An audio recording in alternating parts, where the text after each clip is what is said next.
the head of the country's central bank floated the idea of dumping the greenback as the world's reserve currency, replacing it with an international currency. Thousands of people gathered to hear Barack Obama deliver key foreign policy speech on his current European tour. His vision for America's place in a new world order. Returning vets could be a risk to our nation. We've got to give them a stake in creating the kind of world order that I think all of us would like to see. And one of the ways it will drive the change is through global governance. I think a new world order is emerging. This is a hoax and a scam which is designed to transfer wealth and power from the private sector to the government sector and from the government of the United States to a world government. And those people who have been yelling, oh, the UN's going to take over global conspiracy theorists. They've been crazy, but now they're right. And who got the money? Hundreds and hundreds of banks. Any bank or that has access to the U.S. Federal Reserve's discount. Tell us who they are. No. You know, financial terrorism. They have the ability to tweak the knob. I am proposing that the Federal Reserve be granted new authority. The ultimate goal of the carbon tax and the cap and trade is to destroy production. This energy tax is the largest tax increase in American history. We're actually creating a global warming police. So number one, they can come in, the federal government can come in, inspect your house, and send you the bill. We're setting up a global warming Gestapo. One of the things that if you talk to our generals, they are desperate for is a civilian counterpart to our military forces. I am fierce. And this is what I wear. Senator Barack Obama's presidential campaign is asking Missouri law enforcement to target anyone who lies or runs a misleading television ad. I've now been in 57 states. I think one left to go. The president, when he was in Europe last week, he met with the King of Saudi Arabia. He appeared to bow. President Obama today proposed something new, something called prolonged detention. Pre-crime is where people are arrested and incarcerated to prevent crimes that they have not yet committed.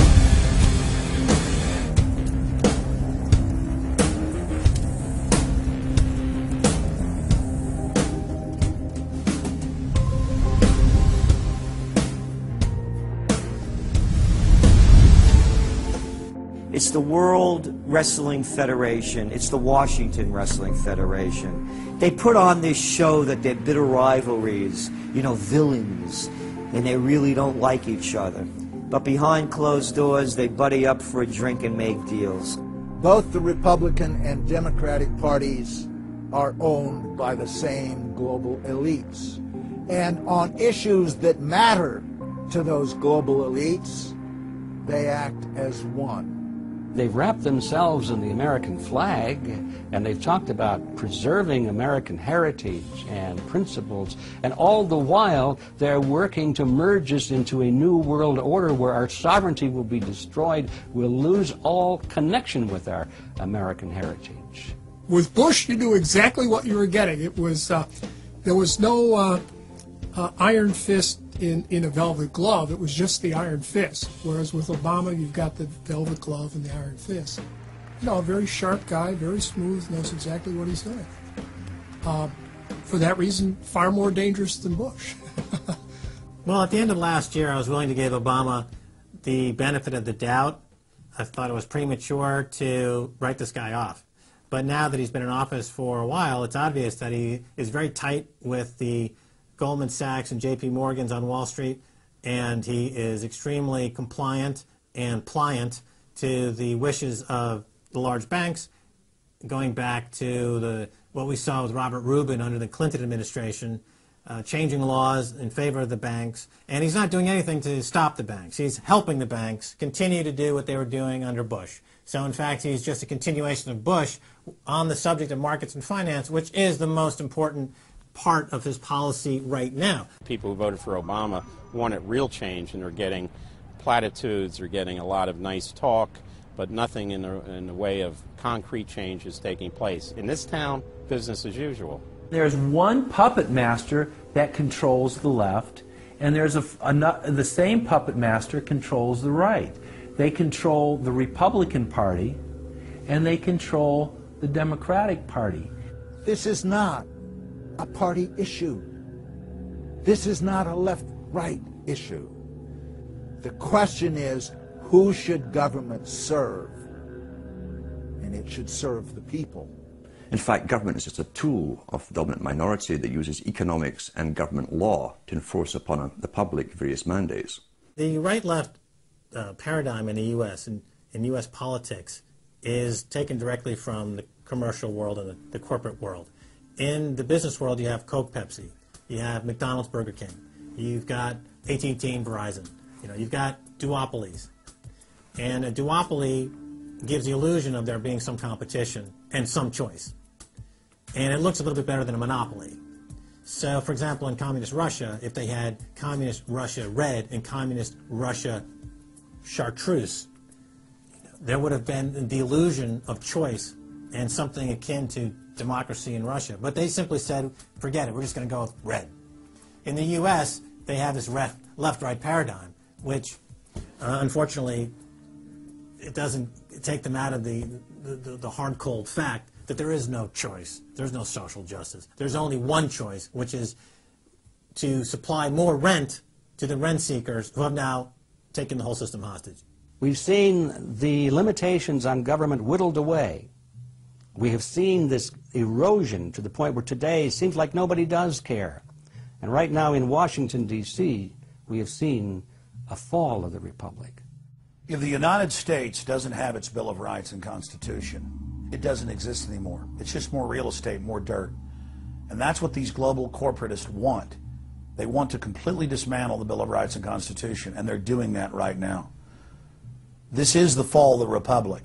Our nation is dying. We, the people that live in this fine country, need to stand up, get involved, and take the system back. It's the Bill of Rights and Constitution that we owe allegiance to, not to a political party, and not to politicians that wrap themselves in the red, white, and blue, while at the same time they destroy everything that sacred flag stands for. So in the old days, you used to have this globe that with 180 some odd countries, and a few of those countries had a lot of power, like the Soviet Union, the United Kingdom, and the United States at various times. But today, you might better look at that globe and say that it's surrounded by huge clouds swirling around the planet. They know no national boundaries. They don't follow any specific sets of laws, and these are the big corporations. They basically control politicians around the world because they have all the money, and politicians always need money to get elected or to run their governments if they're not democratically elected politicians. They control the mainstream press, either through outright ownership or advertising budgets. They have massive amounts of lobbyists in Washington that have tremendous influence on our president and Congress. And they really are calling the shots. They form partnerships with the Chinese and the Taiwanese and the Tibetans, or with the Israelis and Arab nations, with Brazilians and Indians, with whatever country and whatever group of people has resources that they covet. And so for the first time in history, we really have this new form of an empire. Barack Obama is a puppet of the New World Order to bring in a World Bank, to destroy the economy of this country, and to bring in global governance. And no matter how likable the fellow is, we as citizens of this country need to stand up and say no. We have to stand up to preserve a republic here and a rule of law, which is under dire threat. We don't want to live under a world government of the corporations, by the corporations, and for the corporations. I don't want to believe it, and that's probably what holds me back on it, but I'm certainly seeing enough indication that it could be true. Absolutely, because they're always talking about Mexico and the United States and Canada ending up like Europe. And there's things done politically that seem to take us in that direction. And so I think it's incumbent upon all of us as American citizens to pay attention. This move to world government is not about roses and happiness and peace and a better life. It's about enslavement. They said in their own writings, from the earliest times to the present, the world they're bringing in is to be a world where everyone who is born, or would be allowed to be born, would be born to serve the state. That would be their sole function. That's if they had a job for you to fulfill or a need for you.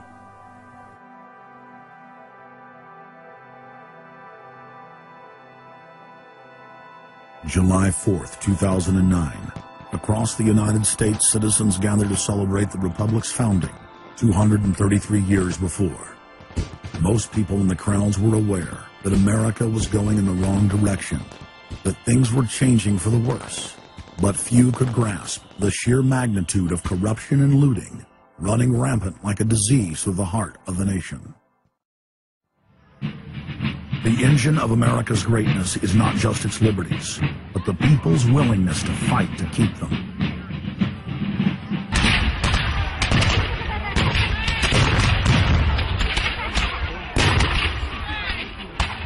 Hundreds of other nations have had much larger populations and greater resources, but have never produced 1/10 of the wealth, science, and art that the United States has. Why? In America, you had an amazing situation because you had the founding fathers who figured out that they could deconstruct the monarchy in such a way, then reproduce it with the three primary branches of government in a way that would create checks and balances and separation of powers. So you could have room, therefore, for individuals to work within the context of a cooperative, which is a democratic system of government, but it would still have enough room for individuals to rise up and become profitable and self-sustaining and rich in the pursuit of happiness without becoming dictatorial. But unfortunately, over the years, since all of those separation of powers have been cut away, and all of the beautiful design by the founding fathers has been co-opted by one corporate entity, one corporate communist entity, you don't have that anymore. So what we have, we're back to where we were before the revolution. You have one monolithic state. For the first 100 years or so of the United States, after the 1700s, when we freed ourselves from British rule, no corporation was given a charter in the United States unless it served the public good. It had to prove that. And then its charter only lasted for 10 years, or sometimes as long as the project to build a bridge or canal or something lasted. But it had to be up for review, and it could only get charters if it was shown that it was serving the public interest.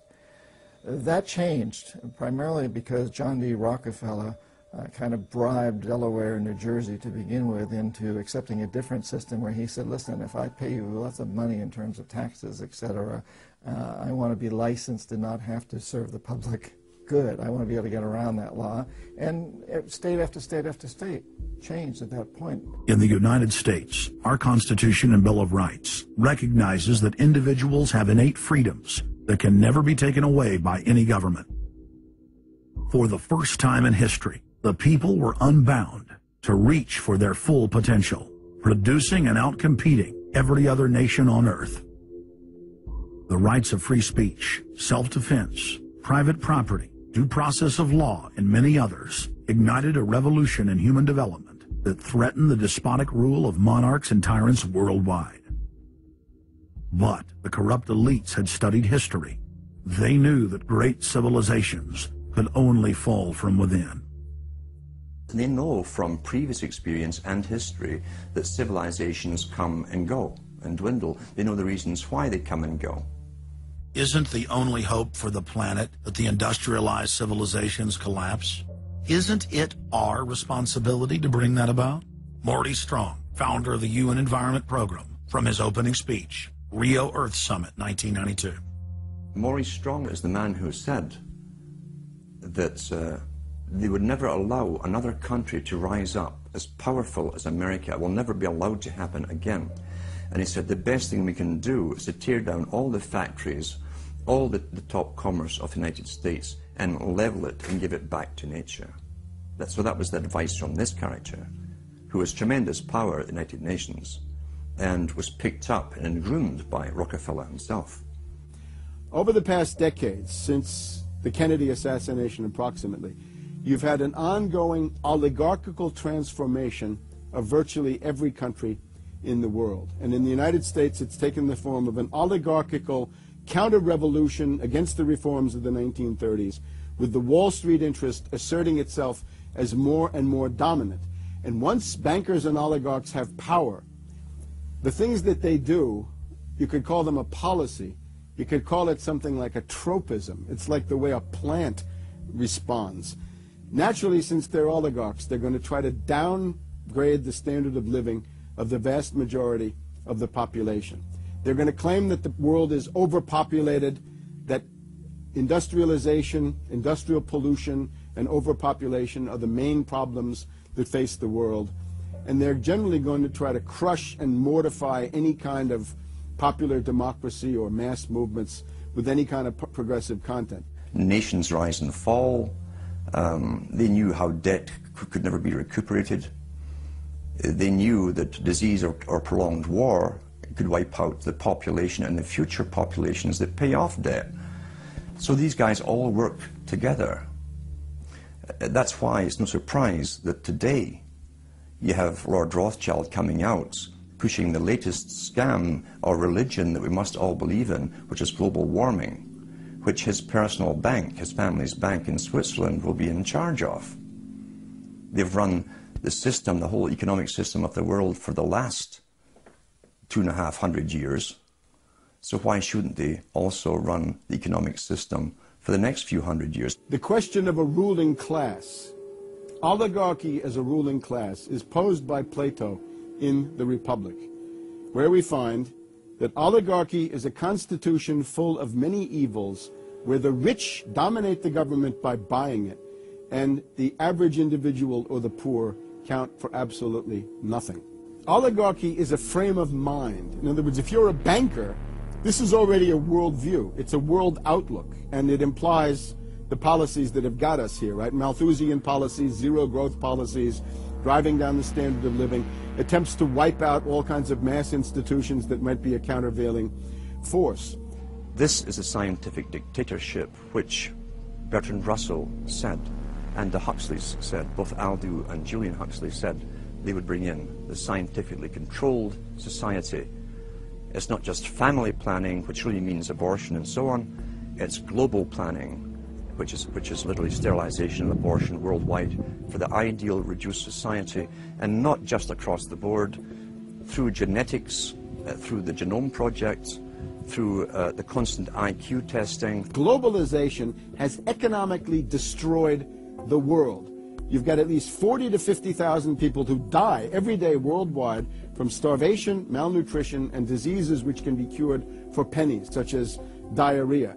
And if you ask one of these Malthusian oligarchs, don't you think that something should be done to raise the standard of living in Africa or South Asia?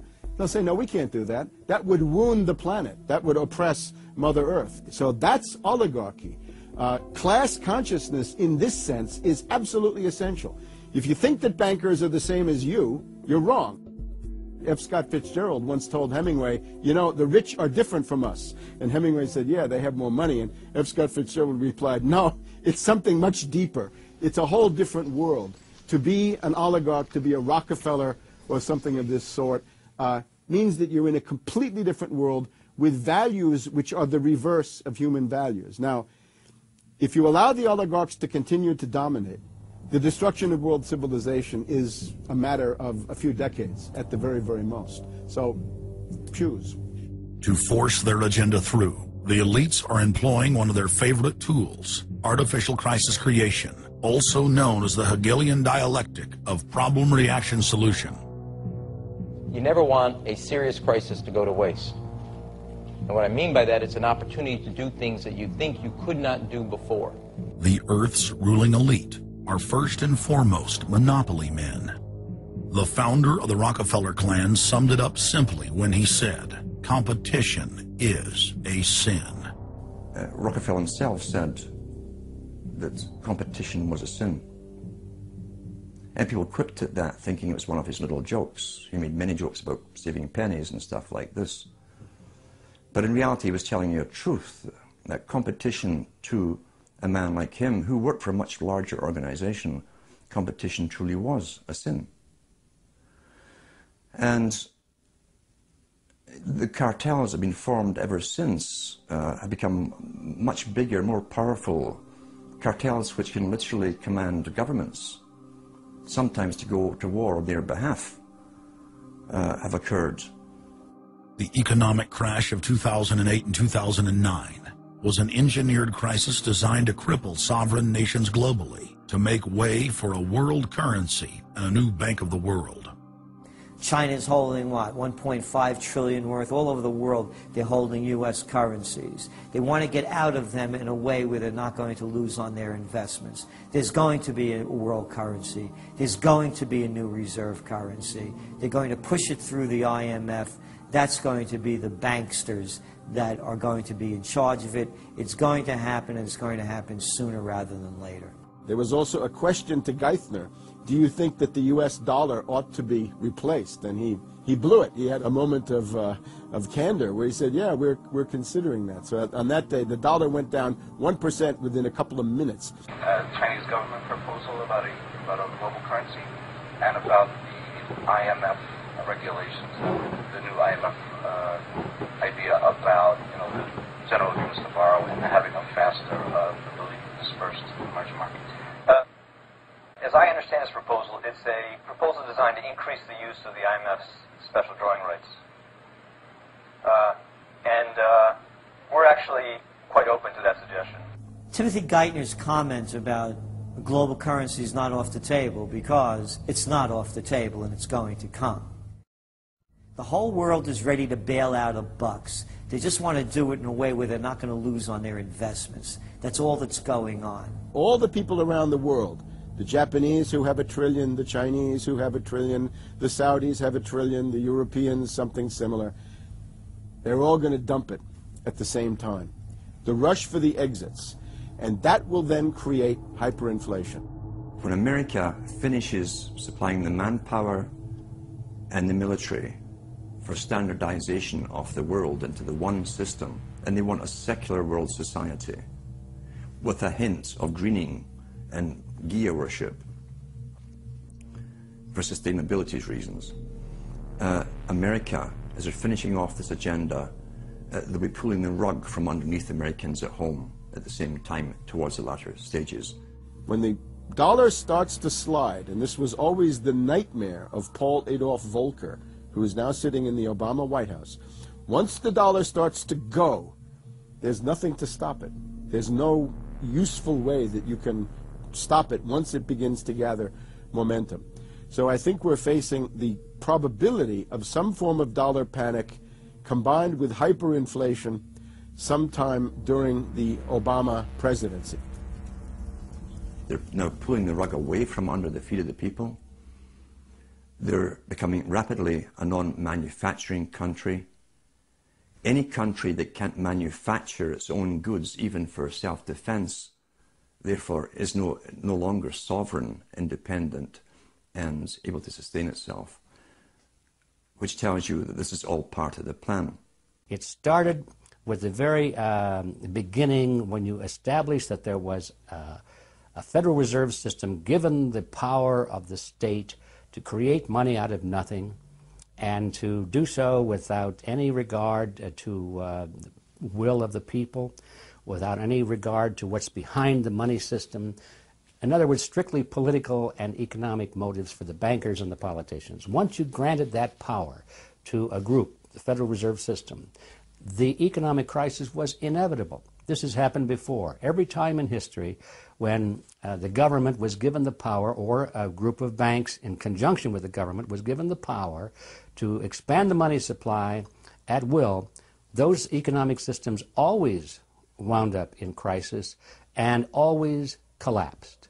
So there's no reason to believe that the United States was given some kind of a get-out-of-jail-free card, an exemption from the processes of history. So the economic crisis began at the very beginning, and as a matter of fact, when the founders of the Federal Reserve System met on Jekyll Island back in 1910 and were drafting the Federal Reserve Act, one of the things they discussed was how to pass on the inevitable losses to the taxpayers. They knew that inevitably something like this would happen, and they knew that there had to be some way to get out of it without destroying the banks, of course, because they were the banks. And they said, aha, we'll go into partnership with the government, we'll take our cartel agreement and pass it into law, call it the Federal Reserve Act, and we'll make the taxpayer come online and be responsible to bail us out if and when the failure finally comes. Who's going to soak up the derivatives? Who's going to soak up the debt? Who's going to be penalized? And right now it looks like Wall Street's getting bailed out, and the little guy in the middle of Main Street America are all going to pay the penalty. Can the economy be turning around here? Are happy days here again? And can we actually have growth without jobs? Is this an oxymoron, jobless recovery? We're going into the greatest depression. There will be no job growth. Unemployment will continue to escalate. Along with it, so too will crime, poverty, kidnappings, boss snappings. And the more things spin out of control, the harder the hammer is going to come down by the federal government to keep everyone in control. Power is much, much more important to them than money is. Money is only a ways to the means. Power is the end result. The elite's main goal is to destroy national sovereignty and individual independence. To consolidate their grip on power, the banksters create artificial debt bubbles that are mathematically impossible to pay back. These are those sinister, toxic assets, the complex financial instruments that they talk about but never really name. They're paper based on paper. They're credit default swaps, collateralized debt obligations, mortgage-backed securities, asset-backed securities, structured investment vehicles, auction rate securities, and so on down the line. It's an immense mass of cancerous, fictitious, speculative paper, bloated in value, impossible to bail out. Triage the derivatives on their books.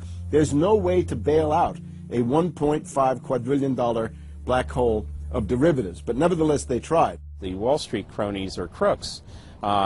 If you leave the vault to the bank open, these people are going to help themselves. The job of the government is to make sure there's somebody there to make sure the vault is closed, and very few people have the combination.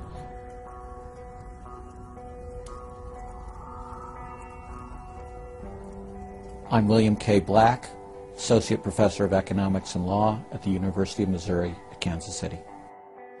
I was a senior regulator in a number of different positions during the heart of the savings and loan crisis. On a staff level, I led the re-regulation of the savings and loan industry. The purpose of regulation and effective criminal prosecution is to make sure that cheaters don't prosper, that honest manufacturers win in competition. The primary driver of the current crisis is accounting control fraud. These are frauds led by the CEOs of the major lending institutions and major banks and institutional buyers of toxic waste product. How did it start? It started with mortgages, particularly non-prime mortgages. In September of 2004, the FBI warned that there was an epidemic of mortgage fraud, their words, and that this epidemic of mortgage fraud would cause an economic crisis at least as large as the savings and loan debacle if it wasn't stopped. The FBI found that 80% of the mortgage fraud was being induced by the lenders, not by the borrowers. You know, much of the rage has been against the borrowers, but if you want rage, it should be at the CEOs who became fabulously wealthy by following a strategy based on fraud. The Wall Street people and their friends here at the Federal Reserve and at the U.S. Treasury and down the Washington Mall here at the U.S. Capitol. That's where the damage was done, and if people want to vent their anger, they need to vent it against these people. Between the Bush-Paulson administration and the Obama, Summers, Geithner, Volcker administration, there's really a total continuity of economic and financial policy. Geithner was on board at the Fed, the New York Fed, dealing with all these institutions. He didn't get it. And then we had this fellow who came up afterward, Mr. Friedman. He was on the Goldman Sachs board, and he didn't last too long as a Fed chairman. Why? Because he had a conflict of interest. Is it possible that there's so much conflict of interest here that all you folks don't even realize that you're helping people that you're associated with, and you should be recusing yourself for America's ethics? I behaved with the... You don't think you should have recused yourself when you asked Lehman to go into bankruptcy, you didn't put Bear Stearns in bankruptcy, and then you folded Merrill Lynch into... I mean, isn't there some point where you got to say, hey, I've got a conflict of interest here? You don't feel any kind of scintilla of ethics on this thing at all? Totally. I operated very consistently within the ethic guidelines I had as Secretary of the Treasury, and when it became clear that we had some very significant issues with Goldman Sachs and with why didn't you recuse yourself with Morgan Stanley, what I did then, it would have been very wrong for me to recuse myself. What I did was I went and got a waiver from the ethics agreement, because when we had concerns... Who is in charge of the ethics agreement? What? Who's in charge of the ethics agreement that you got a waiver? We have a Office of Ethics at Treasury, and we have a White House ethics office. So you got it from the legal counsel from the White House? We got it from the Government Ethics Office. So we had Snow, we had Paulson, now we have Geithner. All these people cut from the same bowl of cloth. These are not independent Treasury secretaries. They're part of the problem, not part of any solution. And it would have been nice to see President Obama effect some change in Treasury, but of course, he went and got a Wall Street insider as his Treasury Secretary. Everything that's speculative, parasitical, cancerous, bloated from all these administrations, going back to Carter and even beyond, comes together in the Obama administration. With Volcker, with Summers, who's part of the economic crimes under Clinton, the guy who brought you derivatives and the abolition of the Glass-Steagall firewall. You could not have gotten a more perfect setup for a takeover from a previous government, the Bush regime, than the Obama regime. Now, there are some authors out there already saying that it's the same bunch, and it's true. It's the same bankers who put the same boys forward. Obama, far from helping the public and giving them something new or giving them more power and say over their own affairs, has actually sided immediately with the bankers who once again have robbed the public blind, and now they must get bailed out by your tax money. Obama does it all with left cover. He makes you think that he's somehow different from Bush, that this is somehow benevolent, that he cares about the poor. And in reality, this is the cruelest hoax and the most bogus sham. Obama is 1,000% devoted to Wall Street interests. When Wall Street says jump, Obama jumps. And again, it's about $30 to $40 for the bankers for every dollar that ever reaches an unemployed person or somebody who's on food stamps or some infrastructure building for highways.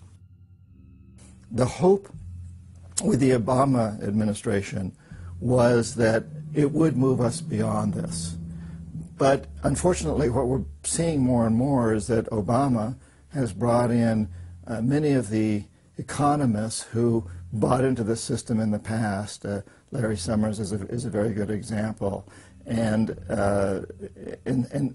so many of his economists, many of the people there, you can really almost at this point relate Obama to Hoover, who did something similar in his presidency, as opposed to Franklin Roosevelt, for example, who brought in a very fresh team.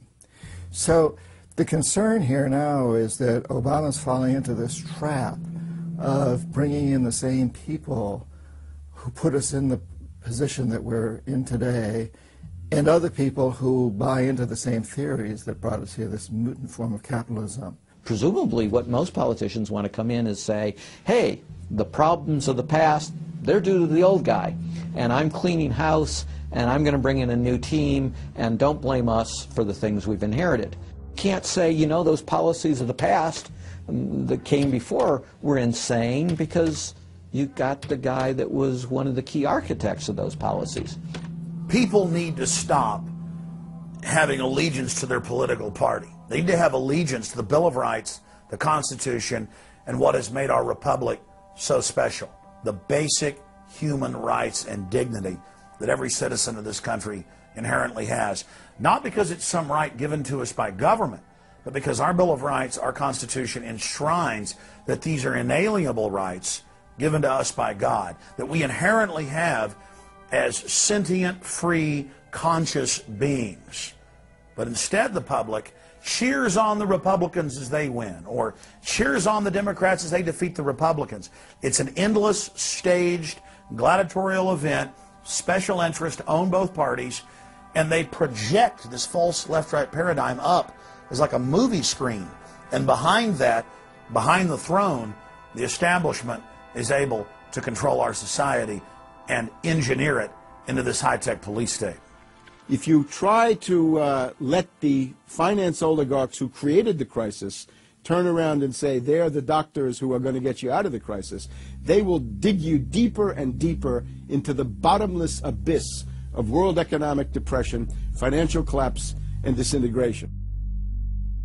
The Democrats have really done more to destabilize the American economy and to help the big banks on Wall Street than the Republicans have done. I would imagine that the Republicans know a little bit more about finance and markets enough that when someone like Goldman Sachs asks the Congress to change laws as they did in the 90s to do away with position limits on the futures contracts, the Republicans would have said, no way, that's completely inconsistent with any notion of a fair market. But the Democrats, I have a feeling, are just not financially literate enough to say no.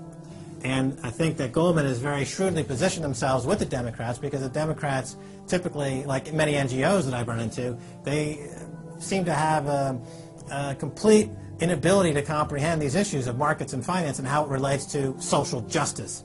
So under the Democrats, we also saw the repeal of Glass-Steagall. Glass-Steagall said there's an inherent conflict of interest between the commercial banking side, which is the lending side, and the investment banking side, which is taking an ownership position.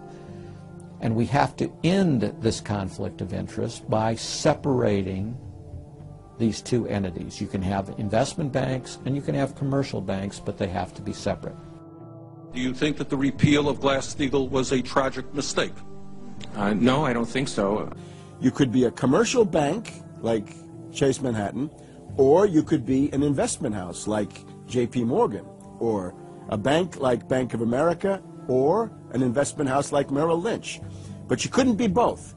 And as the 90s went on, the screaming hyenas of Wall Street were demanding that this prohibition, this regulation, be abolished. This was an illegal and inappropriate form of casino. The derivatives were being used, and they were being unregulated, and people were getting 30 to 1, 40 to 1, 50 to 1, and sometimes 100 to 1 profits on the way up. And remember, derivatives are a zero-sum game, so there's nothing there. It's not like a piece of stock in General Electric or Ford or something like that where there's supposed to be some value. Derivatives have no value. But the very people, Summers and Gettner and all the people at Goldman Sachs and J.P. Morgan who created these things made not millions or billions, but trillions on the way up. And now that these things are crashing, the very same folks are now put in charge of regulating these things and in charge of the bailout, and they are giving money to the very rascals that created this problem, took the profits. The problem cannot be fixed. And this is on Obama's watch right now. You have so many different schemes and mechanisms at play. It's sort of like after there's a blackout, you know, people in some parts of the country have been known to loot the local stores. You know, they go in, they grab the televisions, and they grab the stereos. And basically that's what the Wall Street gang has done. They've just engaged in this massive looting of of money from their own companies and now from the U.S. Treasury. There was a lady called Brooksley Born. She was the head of the Commodity Futures Trading Commission under Clinton. And she said, look, we have these derivatives. Why don't we at least make them reportable so we know how many there are and where they are? And she writes in a biographical account, she said, I picked up the phone and Larry Summers was screaming at me that I was interfering with the wonderful inventiveness and ingenuity of Wall Street and their ability to come up with new financial products, such as these derivatives.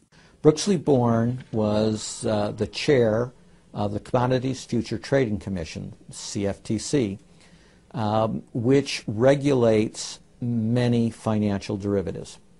And she said there's a grave danger out there in the form of these credit default swaps. And credit default swaps are an exotic financial derivative, or moderately exotic financial derivative, were sold on a bright, shining lie that they were supposed to make markets more efficient. In fact, they allow utterly insane gambles, and they're really great devices for accounting fraud as well. She actually says, I'm thinking of adopting this regulation. The Clinton administration goes berserk, and in particular Larry Summers, but also Rubin. Now behind Larry Summers, there's another layer. Bob Rubin of Goldman Sachs, the Clinton administration, and Citibank. And he also thought that derivatives were a wonderful thing for the U.S. economy, and he made sure that they were never regulated. We can't forget Alan Greenspan over at the Federal Reserve. Now, you look at Summers, he is sitting in the White House today making policy for Obama. Summers tells Obama what to do. Summers tells Geithner what to do. He's also got some of his hatchet people in the administration. Mary Shapiro runs the Securities and Exchange Commission.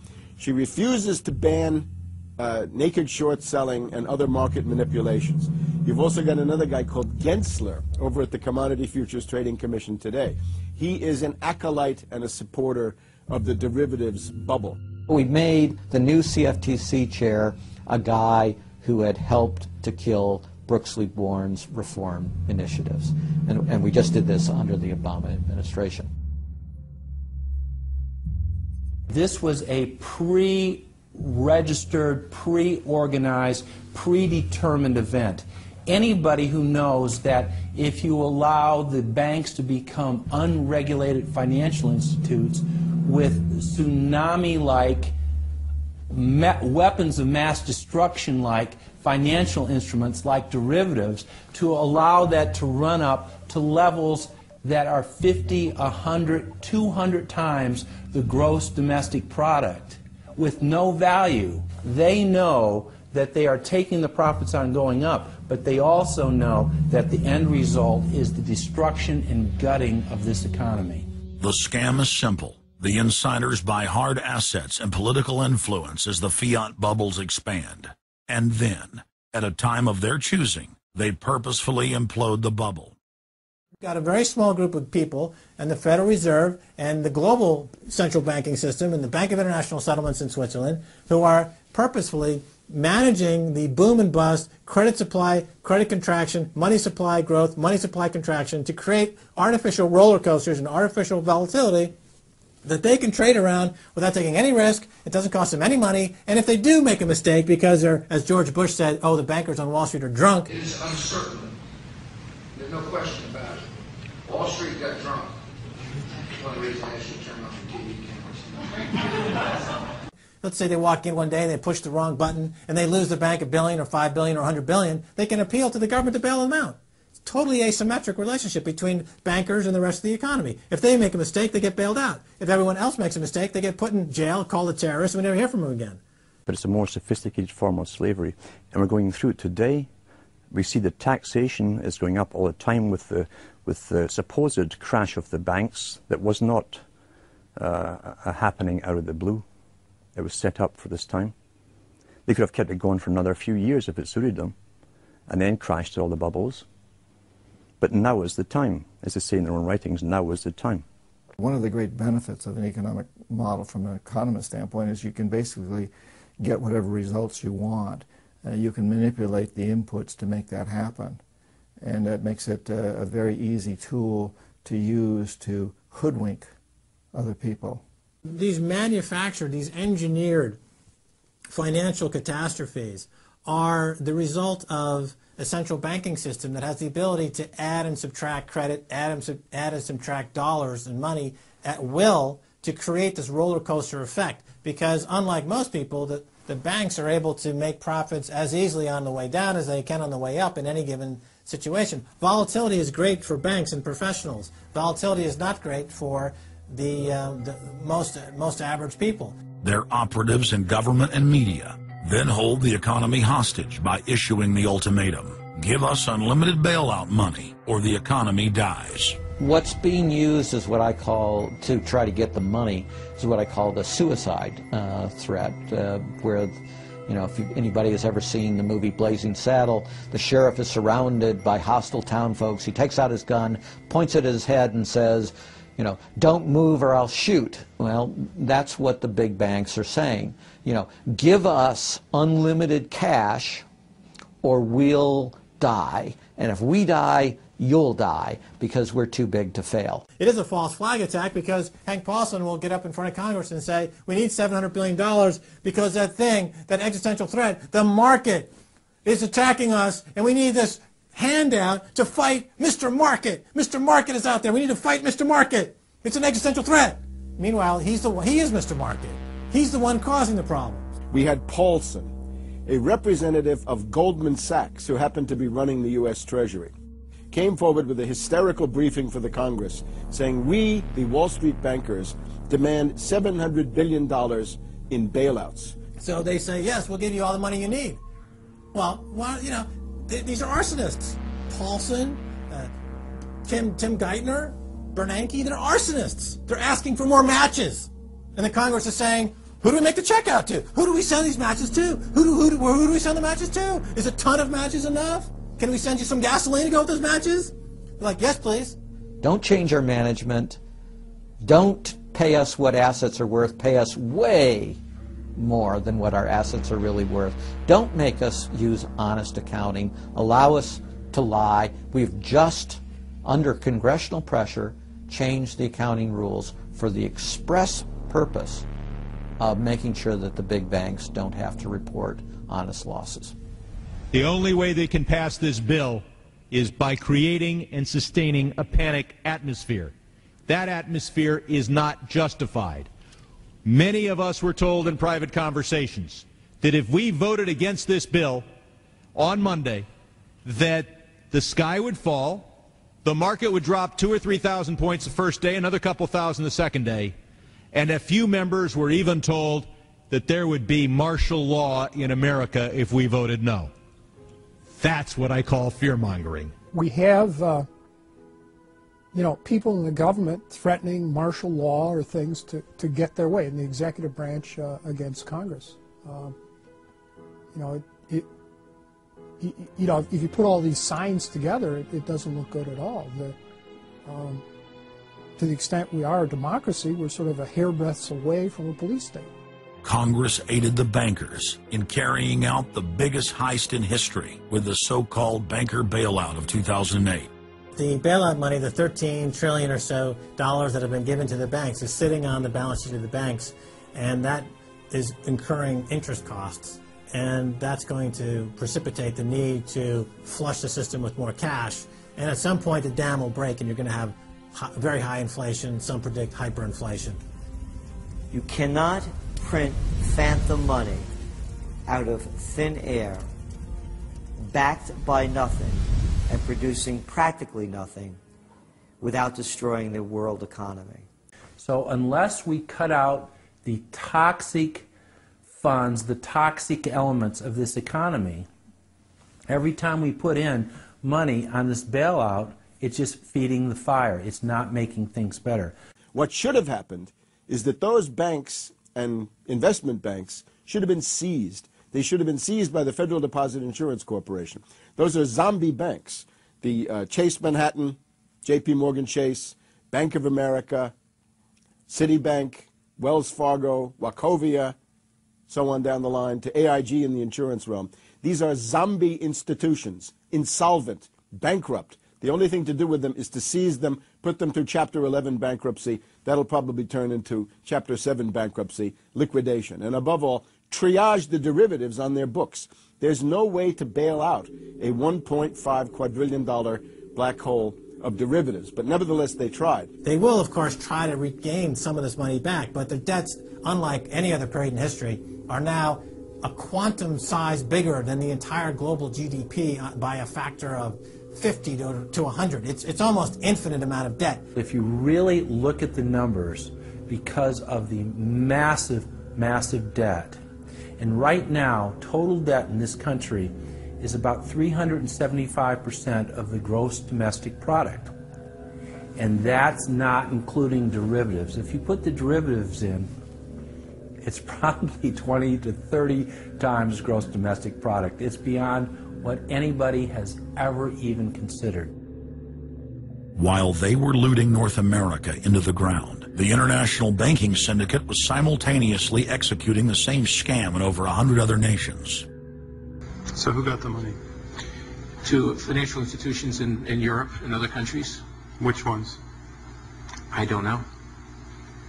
$500 billion and you don't know who got the money? Well, Obama's got one difficulty with this Congress. It's the number of freshman Democrats that got elected. Many of these people know that they got their seats from, and many of which got seats in the Senate and Congress from long-held Republican seats. They know that the people back in their states and in their constituencies will not tolerate this any longer. So up against the Republicans and the blue dog Democrats are these freshman congressmen, Democratic congressmen and senators, and they're not. They don't seem like they want to go along with the program. So if there's any hope, it'll come from these freshmen. The Constitution says no money shall be drawn from the Treasury but in consequence of appropriations made by law. This money is not drawn from the Treasury. Well, let's talk about that.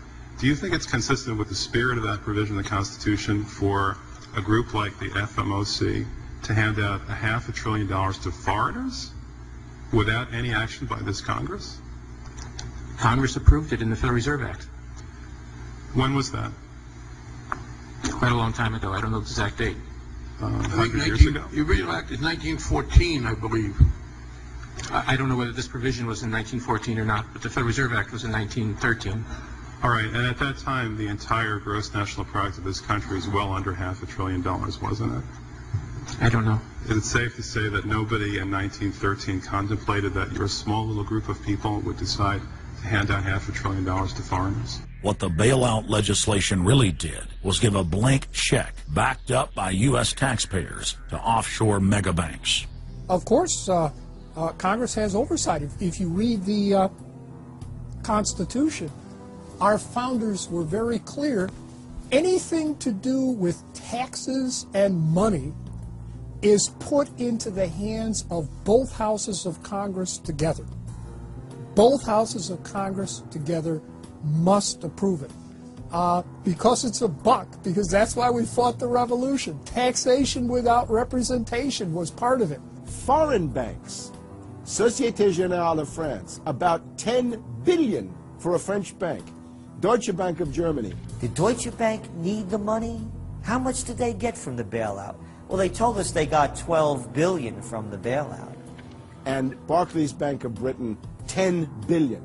So you're up to almost $50 billion to bail out a series of foreign banks that were derivatives counterparties of AIG, plus Goldman Sachs. This is the biggest swindle, not only in the history of the United States, this is the biggest swindle and transfer of wealth in the history of the Western countries. And we've seen all these cronies from Wall Street with the combination to the vaults around the country, and they've just looted the Treasury and the banks and the securities industry dry. This is by probably an order of magnitude the biggest fraud in history. Over the next 10 months, $23.7 trillion was stolen from the U.S. Treasury. Gentleman from North Carolina, Mr. McHenry. Thank you, Mr. Chairman. And the tune of $23.7 trillion worth of taxpayer exposure for the bailouts is quite striking. The calculation right now is that with Obama, we've got $24 trillion as a line of credit available only to Wall Street banks, insurance companies, credit cards, mutual fund companies, and others, but only financial institutions. $24 trillion of money from the Federal Reserve, from the Federal Deposit Insurance Corporation, and from the Treasury in the form of the bailout of October 2008.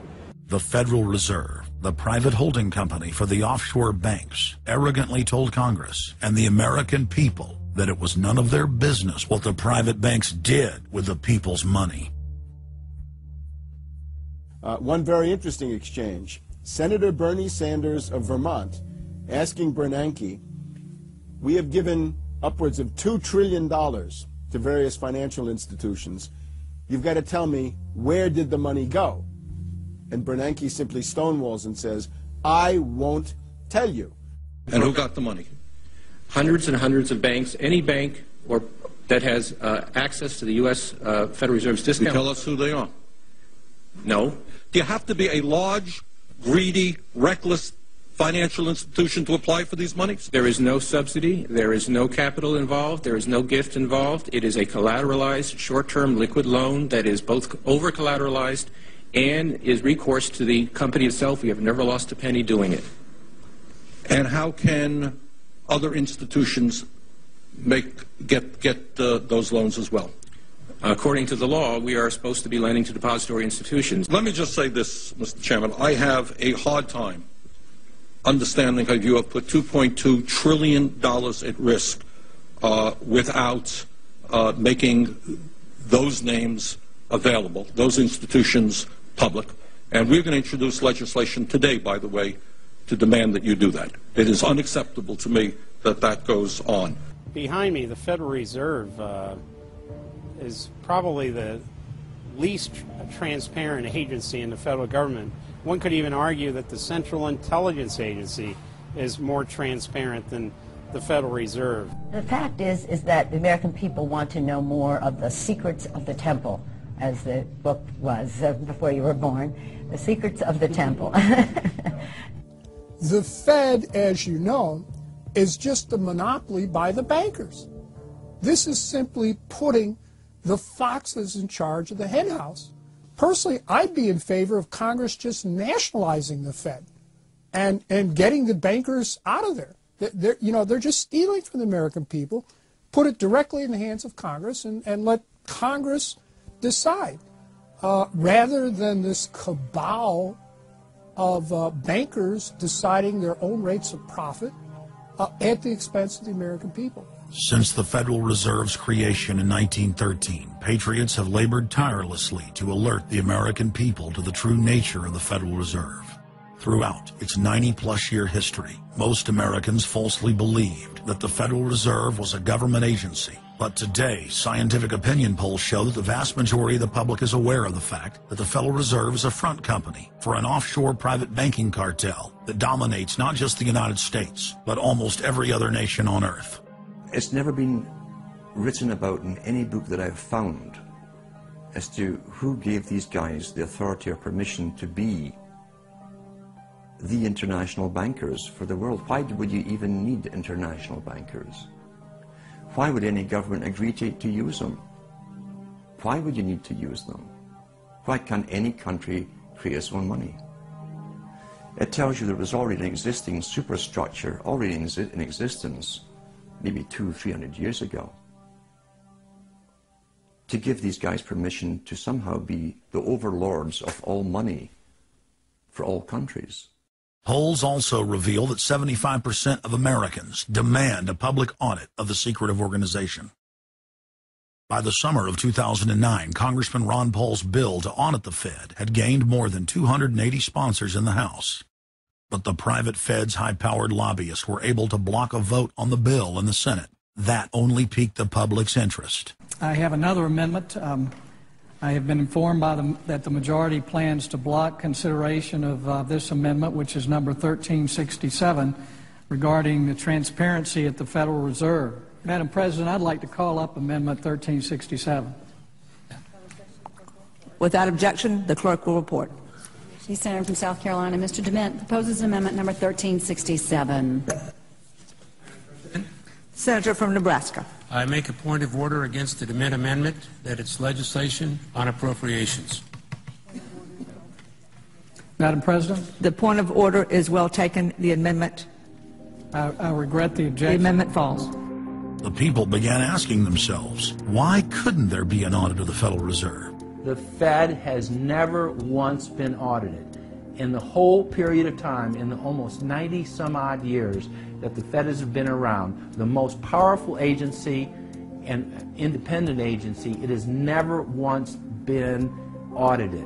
This is an absolute crime against the freedoms of this country. Do you think it would cause problems for the Fed or for the economy if that legislation was to pass? My concern about the legislation is that if the GAO is auditing not only the operational aspects of our programs and the details of the programs, but is making judgments about our policy decisions, that would effectively be a takeover of monetary policy by the Congress. Is that your position, that this bill, if it were to be passed, would interfere directly with interest rates, setting interest rates? If we were to raise interest rates at a meeting and someone in the Congress didn't like that and said, I want the GAO to audit that decision, wouldn't that be viewed as an interference? I wouldn't think so. This is just reviewing it, and you can do what you want. The Federal Reserve has never been subjected to an outside audit. And if you audit them, it's very likely that Greenspan, Bernanke, and Volcker might all go to jail. It was announced earlier today, that there will be a hearing on H.R. 1207, the bill to audit the Federal Reserve Bank. This will be the first independent audit in the Federal Reserve's 96-year history, and it's long overdue. Months ago, I asked the Vice Chairman of the Federal Reserve who received the $1 trillion in funds that the Federal Reserve has handed out to domestic institutions. He said, I'm not going to tell you. And then more recently, the Chairman of the Federal Reserve, I asked him who receives the $500 billion, we're talking about $500 billion, that the Federal Reserve handed over to foreign central banks. Who did they disseminate that money to? And he said, I don't know. $500 billion, and he doesn't know. It's long overdue. We need to audit the Federal Reserve, and I'm happy to say that we're going to have a hearing on that very soon. The only way, really, America can get out of the current mess is you've got to shut the Fed down completely, get rid of the Fed. You've got to put the money printing mechanism back under the roof of the federal government instead of outsourcing it to the Fed. Why were the bank's front men, Alan Greenspan and Ben Bernanke, all over the news saying that they were above the law? What is the proper relationship, what should be the proper relationship between a chairman of the Fed and a president of the United States? There is no other agency of government which can overrule actions that we take. What the relationships are don't frankly matter. A grassroots movement demanding that the private Federal Reserve be nationalized exploded in size across the country. The momentum had shifted. Now the arrogant central bankers were the ones running scared. They had planned to use their stage crisis to bring in an all-powerful central bank of the world. Immediately, every country goes into action at the same time. The International Monetary Fund is mentioned at the G20 meeting. They say that it must be brought to its full power, and we need a Bretton Woods Part 2 for world taxation. What is global government? For decades, the media denied it existed. But now they're saying, oh yes, there's going to be a global government, a new bank of the world, and we're going to pay our carbon taxes to it. What is it? It's nothing more than a private, hostile, corporate takeover of every sovereign nation on earth. And then when you look at the philosophy of these global corporate chieftains, it is one of domination of the poor, domination of the population. It is a view that human life just isn't cheap. No, human life is a negative. And so no matter what they do, They have the rationale that it's in the greater interest to get rid of more human lives. They are so arrogant and they're so sure of themselves, they're saying, yes, we created the European Union, we created the Euro, and these are from the people of the Bilderberg. We are going to create a world bank. We're going to create a world government. They're saying it out loud and clearly. Suddenly, across the planet, their regional front banks had been identified by sovereign populations as the illegitimate shadow governments that they are. The controllers had moved too quickly and revealed their hand. Populations around the globe were seeing through the establishment's facade, past the puppet governments, and to the global architects that were pulling their strings. Where are the American people? Why have they lost their dignity? What is stopping them from speaking out? Why have they become little mice that follow Pied Pipers? How can they look up to these pathetic politicians? Go sit down. I have a question for this young man. He has the right to be represented. I'm his father, and I want to talk to you face to face. Look at you all. Why not a lobbyist with all kind of money to stuff in your pocket so that you can cheat the citizens of this country? So I'll leave, and you can do whatever the hell you please to do. One day God's going to stand before you, and he's going to judge you and the rest of your damn cronies up on the hill. And then you will get your just desserts. As the public begins to awaken to the fact that Barack Obama has cold-bloodedly betrayed the pledges he made to the American people, the establishment media and Democratic leaders have invoked the tactic of divide and conquer. I think they're astroturf. You be the judge of carrying swastikas and symbols like that to a town meeting on health care. An overwhelming portion of the intensely demonstrated animosity toward President Barack Obama is based on the fact that he is a black man. Desperate to ram their agenda through, they have played the race and class cards. You start to wonder whether, in fact, the word socialist is becoming a code word, whether or not socialist is becoming the new N-word. When I heard people going after the First Lady and the number of staff people they have, it sounds racist to me. It is essential that the establishment play the population off against each other, along the lines of Republican, Democrat, liberal, conservative, black and white. As long as the people are fighting with each other, they can never get together and remove the corporate dictatorship that has criminally seized power through the national security state. Just as George W. Bush betrayed his foolish followers, so must Obama, because his only allegiance is to his offshore masters. President Obama today nominated Ben Bernanke for a second four-year term as Federal Reserve Chairman. The president called his actions on the global financial crisis bold and out of the box. As an expert on the causes of the Great Depression, I'm sure Ben never imagined that he would be part of a team responsible for preventing another. But because of his background, his temperament, his courage, and his creativity, that's exactly what he has helped to achieve. And that is why I am reappointing him to another term as chairman of the Federal Reserve. So Obama has made it quite clear by his actions, never mind his words, his actions, as to who owns him, who he works for, and who he serves. And it's not the American people. It is so obvious to anyone paying attention that the President of the United States is not the real person in control. Whether it is Gerald Ford or Jimmy Carter or Ronald Reagan or Clinton or Bush or Bush, Obama is no different. And to think that he is an independent figure is just crazy. And as Franklin Delano Roosevelt said, presidents are selected. They are not elected. Obama pledged that he would end NAFTA and GATT, and has since fought to expand both of them.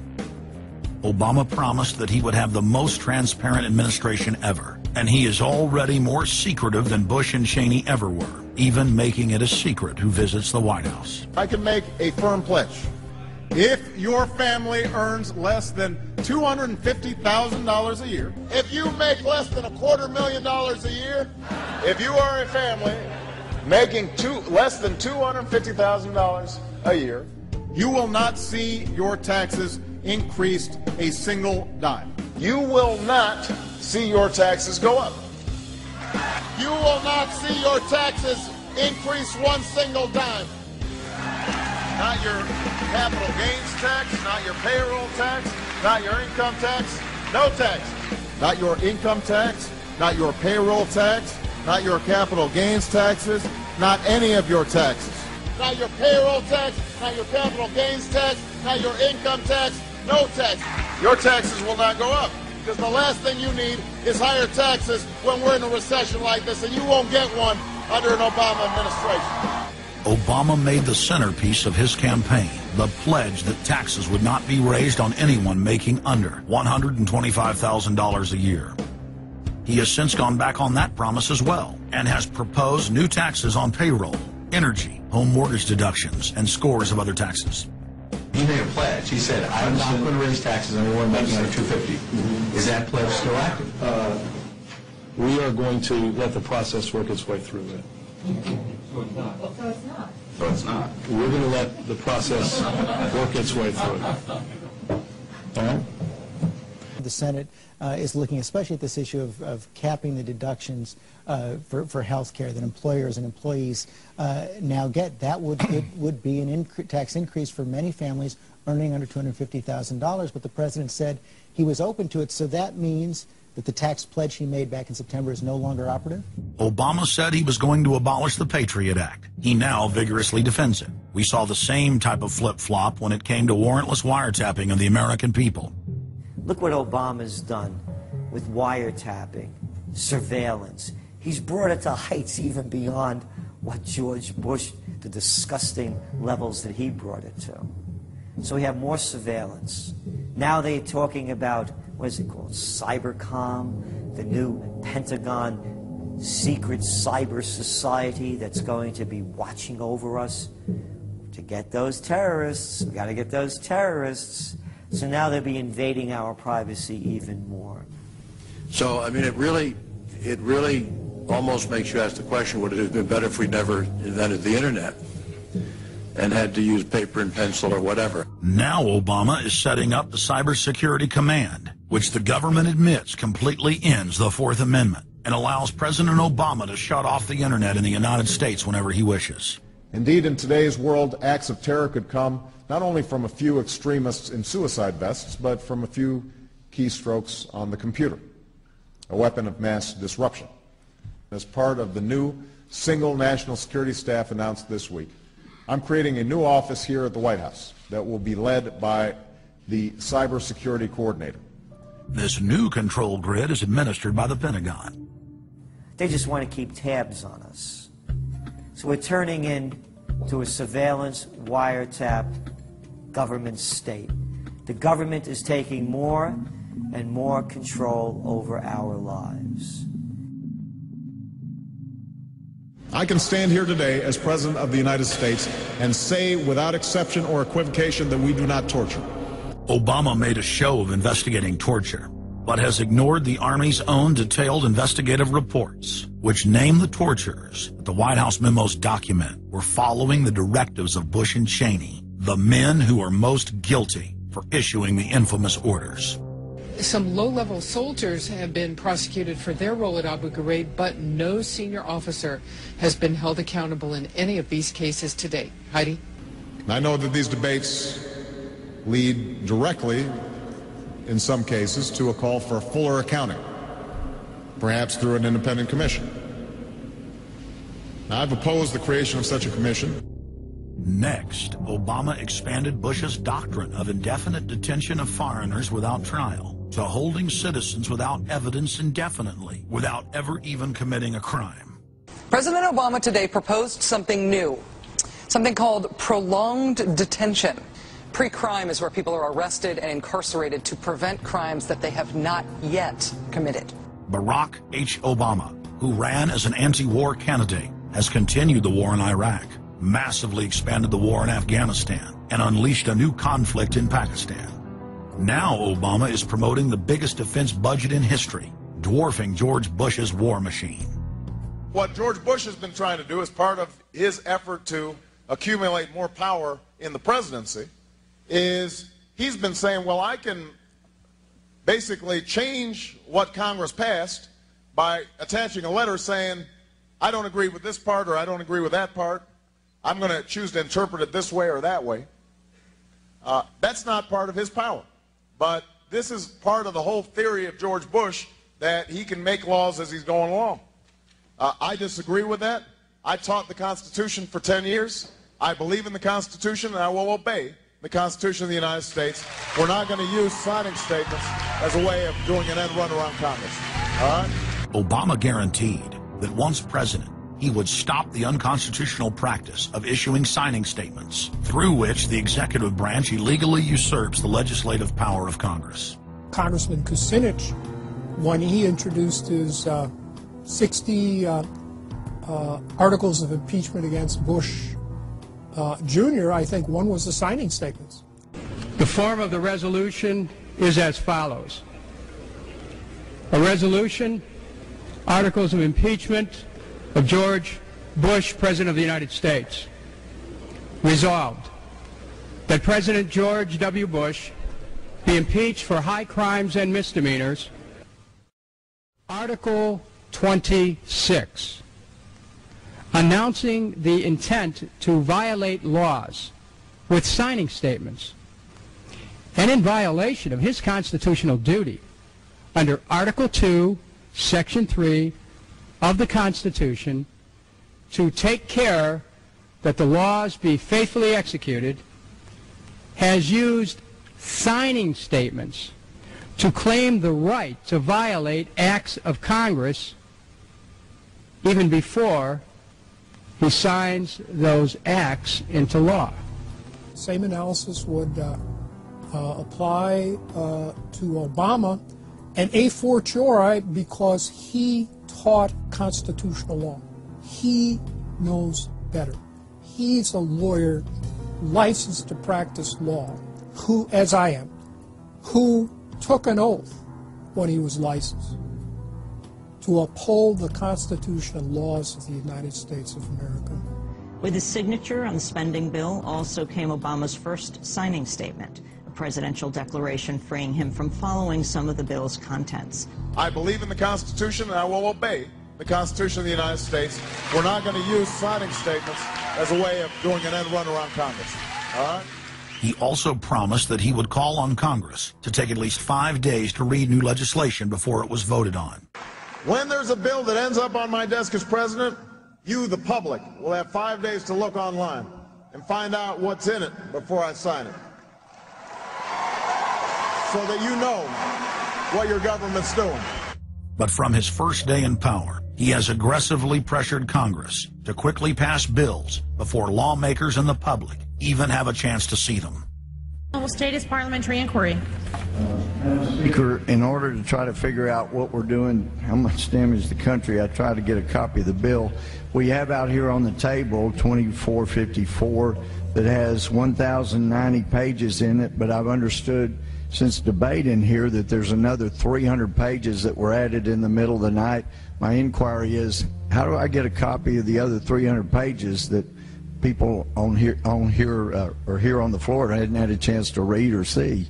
Where do we get that before we cram this down on the American people? Is there somewhere physically in the House of Representatives a copy of what we're voting on?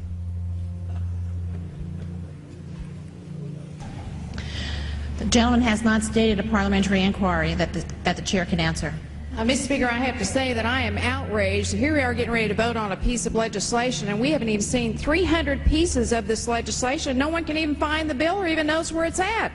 Obama swore that he would never put lobbyists or donors in his administration. Treasury Secretary Timothy Geithner appointed Mark Patterson, and this is a former top lobbyist for Goldman Sachs, as his chief of staff.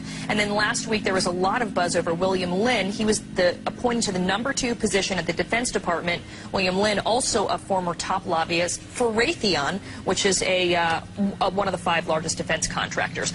He has now broken all previous records by cramming his administration full of contributors and lobbyists who openly write legislation being proposed by the White House.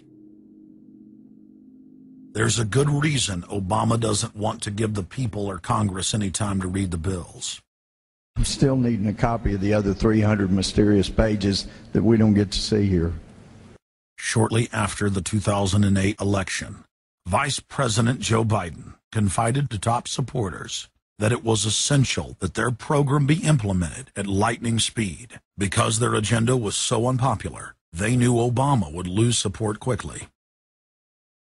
Obama's handlers were in a race to pass a raft of legislation before the people discovered that Obama was just a slicker, updated version of previous puppets. Obama is the New World Order's closer. It's his job to repackage and solidify the tyrannical policies of George W. Bush as progressive and trendy. So part of my job, I think, as president, is to make government cool again. Chris Hedges, author of Empire of Illusion, explained it succinctly. President Obama does one thing, and Brand Obama gets you to believe another. This is the essence of successful advertising. You buy or do what the advertiser wants because of how they make you feel. Through Obama, the global establishment are now putting their entire program into high gear. Obama is attempting to dismantle the Second Amendment with more than a dozen victim disarmament bills now in Congress. The key is going to be, I think, for us to come together and say people do have an individual right, and there's nothing wrong with common sense gun laws. Hate crime and cyberbullying bills in the House and Senate would effectively criminalize free speech protected under the First Amendment. It is absolutely true that NAFTA was a mistake. A senior member of the Obama campaign called the Canadian government within the last month to say that when Senator Obama talks about opting out of the free trade deal, the Canadian government shouldn't worry. The operative said it's just campaign rhetoric and don't take it seriously. Campaign officials called the U.S. ambassador to Canada and say, don't worry, it's just campaign rhetoric about NAFTA. The Canadian government put out a statement indicating that this was just not true. So I don't know who the sources. It wasn't true. Amid all of the denials, sources at the highest level of the Canadian government who first confirmed that a call was made, late this afternoon reconfirmed that a call was made. President Obama is promoting the creation of a North American Union and is attempting to expand NAFTA and GATT. President Obama is pushing nation-ending blanket amnesty for more than 20 million foreign aliens living illegally inside the United States. He's also overseeing the hijacking of health care by the federal government, which will nationalize more than 20% of the U.S. economy. And you want us to believe that a government that can't even run a cash for clunkers program is going to run 1/7 of our U.S. economy. No, sir. No. Obama is continuing the transfer of national sovereignty to unelected international bodies like the United Nations and World Trade Organization. And most important of all, under the cover of banking reform, Obama wants to hand dictatorial power over the United States economy to an offshore private banking cartel known as the Bank of the World. Richard, what happened to all those threats from France's president about storming out and about having a global regulator who is going to reach across borders and be able to deal with markets no matter what country they were in? They have opened up the idea of there being some form of other regulator across countries, and I think that's going to come back. So is this some sort of new world order, which Gordon Brown kind of alluded to? I think a new world order is emerging, and with it the foundations of a new and progressive era of international cooperation. The finance heads of the 20 industrialized nations met again in late September of 2009 at the G20 summit in Pittsburgh, Pennsylvania.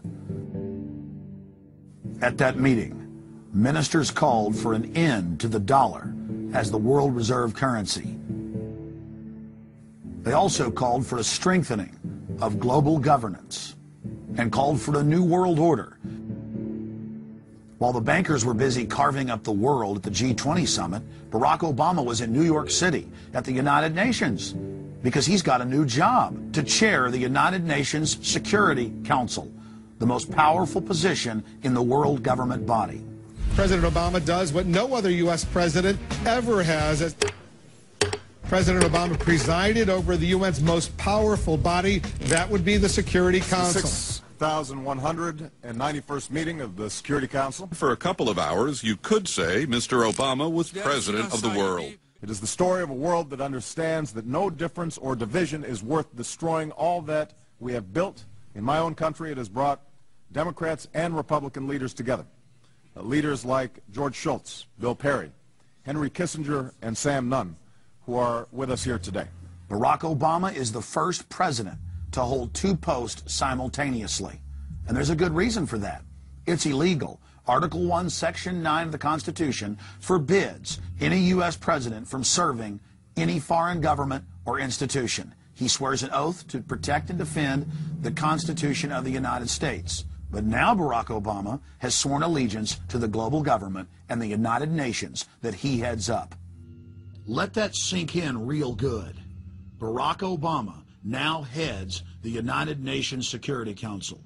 You cannot serve two masters, and Obama isn't. He's selling out the last vestiges of sovereignty that this country had. This, ladies and gentlemen, is the destruction of our nation, and it's also high treason. Obama's lies are obvious and out in the open. He hides in plain sight. And from the moment he took office, his lies have only increased, despite the fact that his ratings have dramatically dropped since Election Day. From the mid-80s to the low 40s, a large portion of Americans still gullibly hang on his every word. It is bringing entertainment to thousands of people.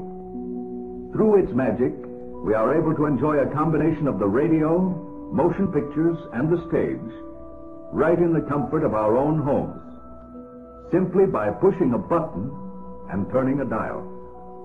These cells with their electrical charges are scanned by a stream of electrons, completing 30 pictures a second. Compare that crude picture with these of today, and you can judge for yourself how far along the road to perfection television has traveled.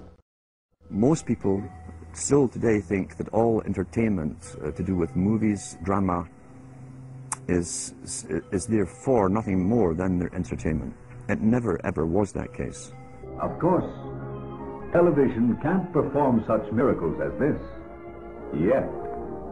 But perhaps there's no harm wishing that it could. The greatest social messages are promoted through movies and drama, high drama, through the fixation of emotive sequences, emotional sequences, not logical, factual sequences, but pushing points across in an emotional way which register and fix in the mind. So emotional content is very, very important, rather than going through an actual discussion or an argument using logic and facts. There's no debate. And when you're being downloaded through fiction, your guard is down, the censor part of your brain is not in action. It isn't saying, yes, I agree with this, I disagree with that, as you would in a debate or a lecture. You're actually in an alpha state, being completely downloaded with new ideas. Throughout history, social engineers have refined techniques designed to control large populations.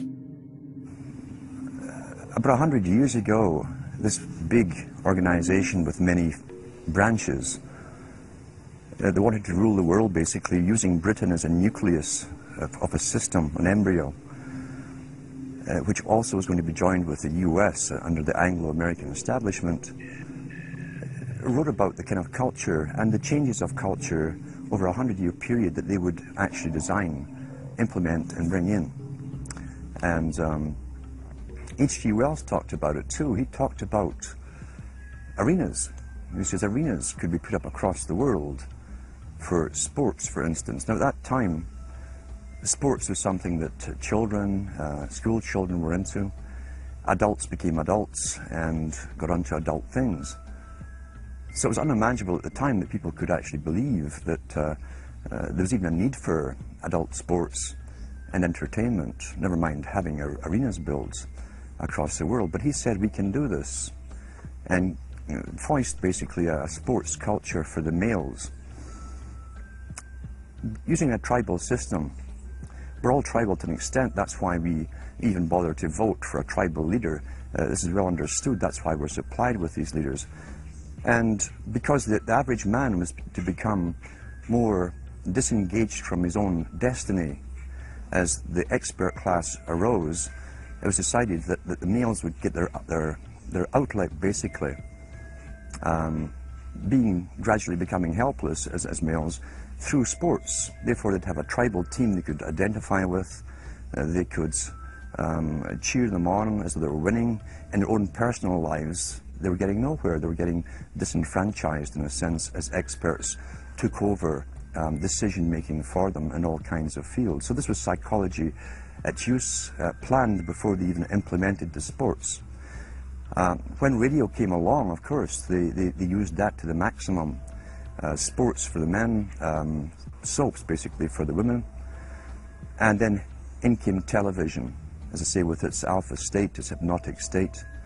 And sure enough, around the 1960s, really, 50s and 60s, it took off. It really, really took off. And men became glued on Saturday nights to the sports shows. A culture industry, which is called by its own the culture industry.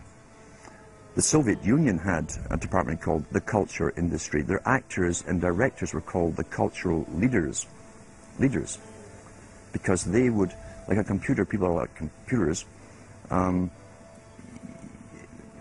you have to do is keep giving them new updates every so often, and you can change an entire country or a nation or a block of nations who are all getting the same upgrades at the same time along certain paths. Today we call it political correctness.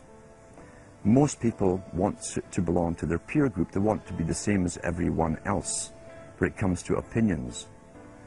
In fact, they judge their own personal sanity by bouncing ideas off their neighbors and friends who will answer back and agree on these same topics in kind. It doesn't matter if the topics or what you're given are facts or utter nonsense, as long as everyone agrees at the same time. You'll say, well, I'm sane, and your friends will all agree because they've had the same information given to them. But they've been programmed, and I'm sad because I know that it's hard for people like that to take an interest, a serious interest in world affairs, to take a serious interest in what their elected officials are doing. And they're not going to be really inclined to study or discover the deception that's being used against them. And so I'm sad because I see all of that in a flash in my mind as being an indication of how easy it is for the masses to be manipulated. The scientific dictatorship understands what makes human beings tick. They understand our psychology. They've studied it, and they're using it against us. But the minute the public awakens to the fact that there is an agenda to manipulate them, and the second the public realizes that they are being conditioned and controlled, the establishment begins to lose that edge they've got over people. So all I ask viewers to do is to think for themselves and to study public relations, to study advertising, to study propaganda, and to realize how much of it is out there in their daily lives. And then make the decision for yourself. I just want people to think on their own and to not have their decisions and their thoughts and their ideas pre-packaged and basically downloaded into them. If it's on TV and a famous face says something, then it must be true. He doesn't have to show you facts or anything else. You've been brought up with these faces. That's why they keep these guys on television into their 70s and 80s. You've grown up with this father figure who's on television every night at 6 o'clock. In your house, in your room, staring right at you, and he's a father figure. Would he tell you a lie? So you naturally never suspect him. And this same man will lead you through new topics. He'll introduce experts on the topics. They'll have a little summary at the end of every talk, and you are now left with the conclusion that's presented to you. You don't arrive at it, it's given to you, and it's good enough for you. When I was growing up, people were talking on their front porches, neighbors were playing baseball, there were nightly barbecues. You don't see that anymore. We've lost our communities. You drive through neighborhoods, you see the blue glow of television sets. We're losing our humanity. So if you want to rebel against the globalists, the social engineers, Start by turning the TV off a few hours a day and actually getting to know your neighbors. Getting outside that comfort zone, expanding your horizons. By coming together as communities, by getting to know our neighbors, we defeat the social engineers. We're programmed today perfectly, just like machines.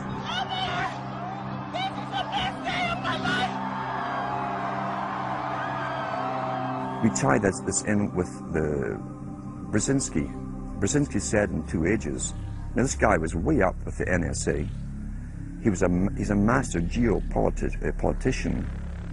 He admits he works in 20, 50-year periods to do with geopolitics in other countries. But he said himself, the public will shortly be unable to think or reason for themselves. It was meaning by the form of information that was given to them, the type, the formulas that were in use then in the 1970s.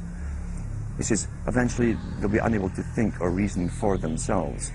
And eventually, he said, they will expect the media to do all their thinking and reasoning for them. Well, that's happened today. That's why people today can't think outside of the programming from television. Zbigniew Brzezinski, Obama's main foreign policy advisor, talks about how a cult of personality can be artificially manufactured to influence the masses. In the first months of my administration, to pull our economy... Oh, goodness. Sorry about that, guys. To pull our economy back from the brink, including the largest and most sweeping economic recovery plan in our nation's history. We're gullible, but we're also willingly gullible. We want a human being, a big daddy, to come along and make everything right for us. And as long as we believe that, we'll always basically get shafted. In addition to John, sorry, I just noticed that I jumped the gun here. Go ahead and move it up. I had already introduced all you guys. It's the presidential reality show. But when it became an Oprah production, it became slick.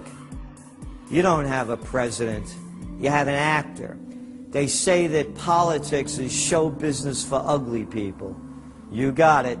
What am I going to tell the president when I tell him his teleprompter is broken? What will he do then? It's Obama's role to front for the international banking syndicate and to take all the heat for their unpopular agenda. It's his job to convince the American people that the buck actually stops at the White House. In Brzezinski's book, Between Two Ages, is that eventually we shall put presidents in who will have personality cults. We shall create massive personality cults for these people through the same techniques as Hollywood has used. Obama is that man today. The globalists, who know that Obama is going to promote their plan, want to make him such a superhero that nobody will question what he's doing. They'll be so preoccupied with who he is, or where he is, or what he's saying, or what he's wearing, or something like that. The idea of making him into a celebrity is very valuable because that way people are less inclined to ask, what is he doing? So that's very useful to these people. Similar plans of social control have been continuously carried out by operatives of the Ford Foundation, who Obama has worked for over the last 30 years. Many of the strategies used to control populations were originally developed by Edward Bernays, who coined the phrase public relations. Bernays said that if you manufacture an authoritative figure who repeats the same messages over and over, that this will appeal to the masses' subconscious desires. Yes, we can. The unwashed masses will helplessly follow the leader and go along with any message they spout. Yes, we can. Yes, we can. We shall overcome. Yes, we can. We will respond with that timeless creed that sums up the spirit of a people. Yes, we can. Thank you. Today, these exact techniques are being used with devastating effect against the general population. Obama is the latest version of 21st century mass mind control. The psych warfare engineers are counting on Obama to finish the plan they began decades ago. Beyond their plans to devastate the economy for global consolidation, a new international framework of draconian law is being constructed to establish a system of neo-feudalistic serfdom. Remember, it was Bill Clinton who gave us NAFTA. And it was Al Gore, the hero of the environmental movement, who was the hatchet man for the Clinton administration to cram NAFTA down the throats of a reluctant Congress. Now, this is a good deal for our country, Larry, and let me explain why. Al Gore, who carried the ball for NAFTA and GATT, is now one of the top standard bearers for the elite's agenda. I didn't interrupt you. Okay, now, guys. Then maybe it just... Is this... NAFTA. Why? Huge numbers of manufacturing jobs left Canada, came into the United States because of a 15% wage differential. We pay our workers less in Canada. Now, when you've got a 7-to-1 wage differential between the United States and Mexico, you will hear the giant sucking sound. No, there's a political lesson, there's a business lesson. Sorry. He serves as the front man for the carbon tax cap and trade scheme, which will not only increase taxes on every American, but will also transfer our national sovereignty and rights to a tyrannical world government, all in the name of saving the earth. Is the legislation that we are discussing here today, is that something that you are going to personally benefit from? If you believe that the reason I have been working on this issue for 30 years is because of greed, you don't know me. I've been willing to put my money where my mouth is. Do you think there's something wrong with being active in business in this country? I am simply asking for clarification. I'm proud of it. The relationship. I'm proud of it. My name's Dr. Tim Ball. I'm a climatologist. I have a PhD in climatology from the Queen Mary College, University of London, England. And I've been studying climate both with my 9 years in the Canadian Air Force, where it was essential to flying, and then after that at the university. So it's essentially been the whole theme of my career. Initially we were called climate skeptics. I said, but all scientists are skeptics. If you're not a skeptic, you're not a scientist. And then when that didn't work, then they came out with the charge that we were climate change deniers. And I remember when I was first called a denier, and it was in the Times of London and England, and of course the word denier was clearly deliberately chosen because of the Holocaust connotations of that term. So it was not only a charge that you were ignoring the truth, but you were doing it in a very evil way. And of course, I laugh about that now because my whole career has been anything but a climate change denier. I've spent my career trying to educate people to how much climate changes naturally. So I'm anything but a denier, but of course that is part of the politics. Under the Nazis, there was something called race science. They had a lunatic theory of eugenics, the Aryan heritage, and all the rest of this. Absolute crackpot pseudoscience. There was no empirical measure or empirical test for the validity of those theories. They simply asserted them, and if you were a professor who stood up to them, then the Gestapo would come and take you away.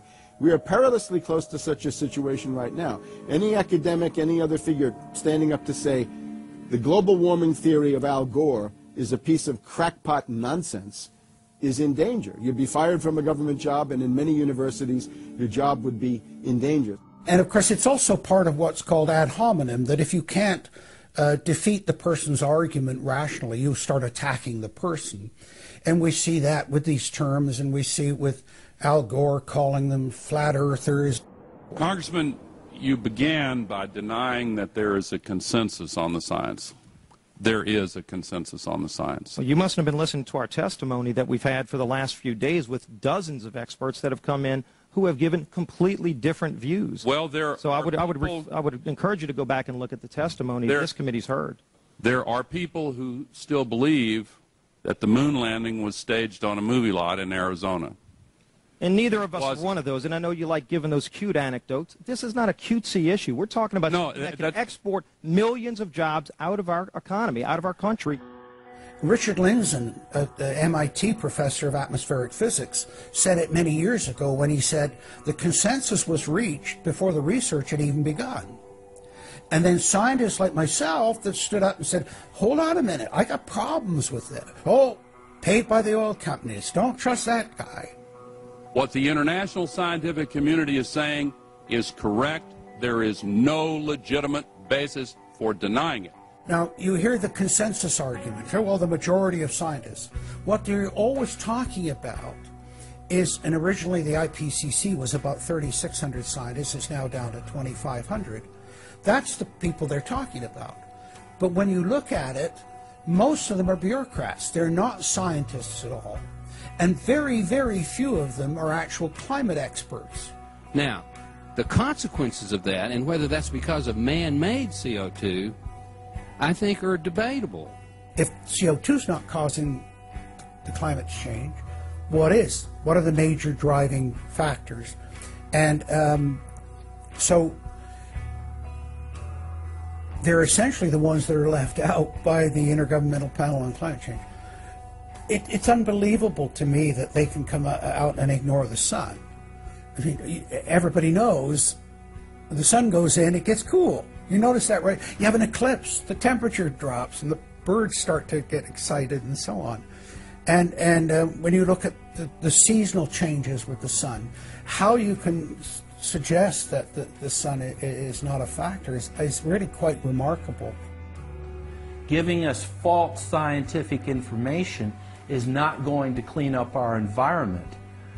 Speaking with a lot of promises and innuendo is not going to help clean up our environment.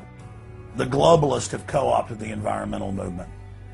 There are a lot of real environmental problems we face, like genetic engineering, where they're splicing plants, animals, insects, you name it.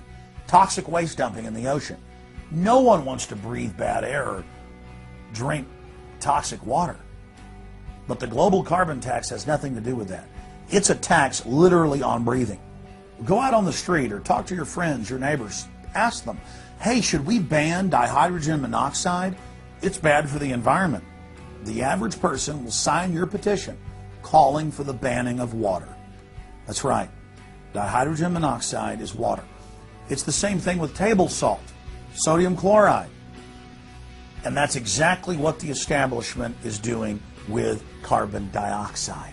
Ooh, dioxide. It has this scary sounding name. But the truth is, it's one of the 4 elements of life on this planet. Oxygen, carbon dioxide, water, and sunlight. And if the establishment can tax and list as a toxic waste one of those basic 4 building blocks of life, carbon dioxide, they can regulate and control every facet of our lives and shut down any businesses that aren't part of their New World Order. The idea that carbon is a pollutant is essentially a way of saying that humanity is a disease or a cancer that ought to be wiped out. Genocide. People have argued in this environmental coterie around Obama, around Holdren, the theoretician of de-development, who is now the science advisor of the White House, really the anti-science advisor. They've argued that babies are carbon monsters, carbon machines, and that every time you breathe out carbon dioxide, you're part of the pollution of the planet. This is an absolutely anti-human doctrine. They use the environmental movement to promote their real agenda, which is globalization and federalization and power. The advisor to Gordon Brown wants to exterminate 1/2 of the population of the British Isles. Now, that's something Hitler might have tried to do, or Stalin. They didn't succeed. Will Gordon Brown do it? You can read this in the statements of these lunatics, radical environmentalists, fanatical Malthusians, tree huggers, whatever you want to call them. This is an ideology of genocide which can be documented exhaustively, ad nauseum, out of their own statements. When Gore said the science is settled, that raised red flags amongst the media and then also amongst a lot of other people that sort of knew that that wasn't true, other scientists, and started to look at it. And of course, the more they looked at it, the more they realized, no, science has never settled. What is coming down now is environmentalism is nothing but phony science. Nothing but phony science. And if we really believe in the environment, if we really believe in freedom, if we really believe in truth, we need to get some straight answers. Now, the Kyoto Agreement, of course, was reached in the city of Kyoto. And what was interesting was several things came out of that. But the first thing was that not all countries had to participate in Kyoto, but not all had to take action. Only the developed nations were required to reduce their level of CO2. The developing nations were excluded.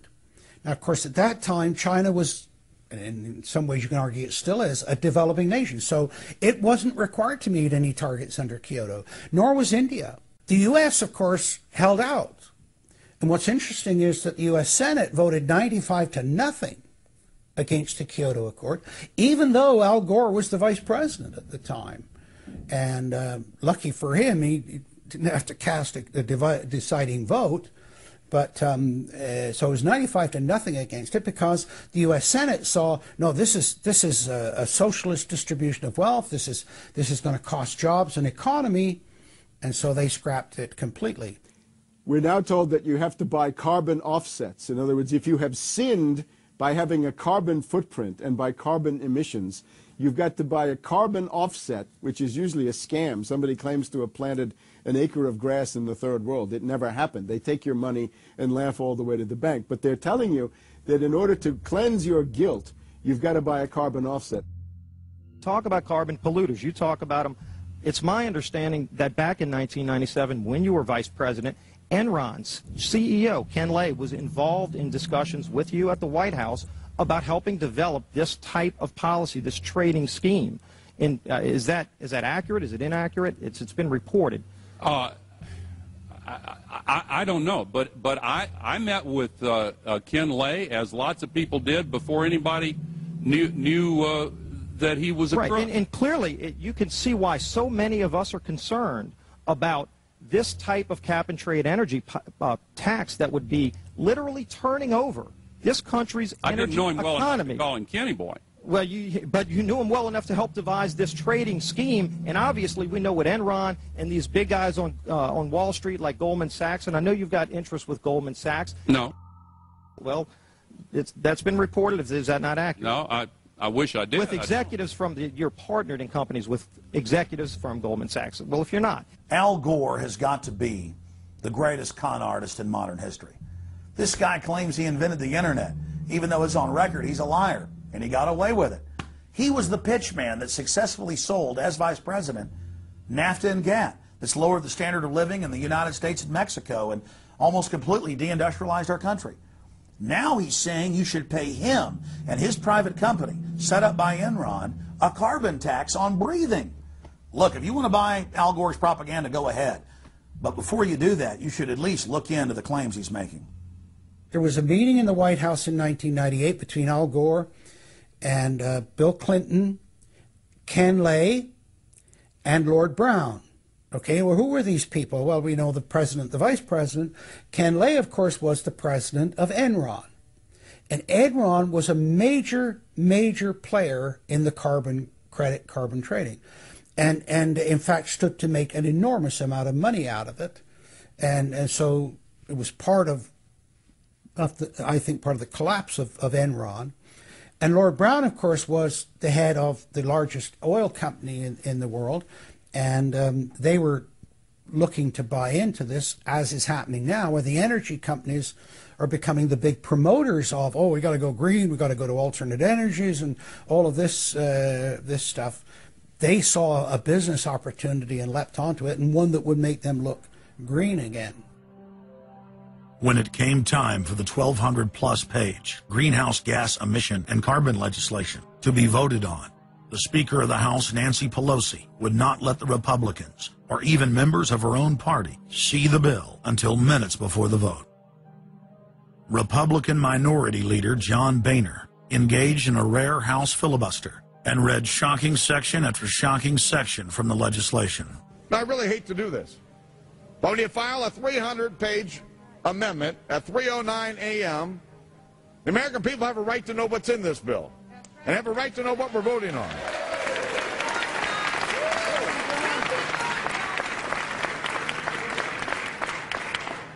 Page 48.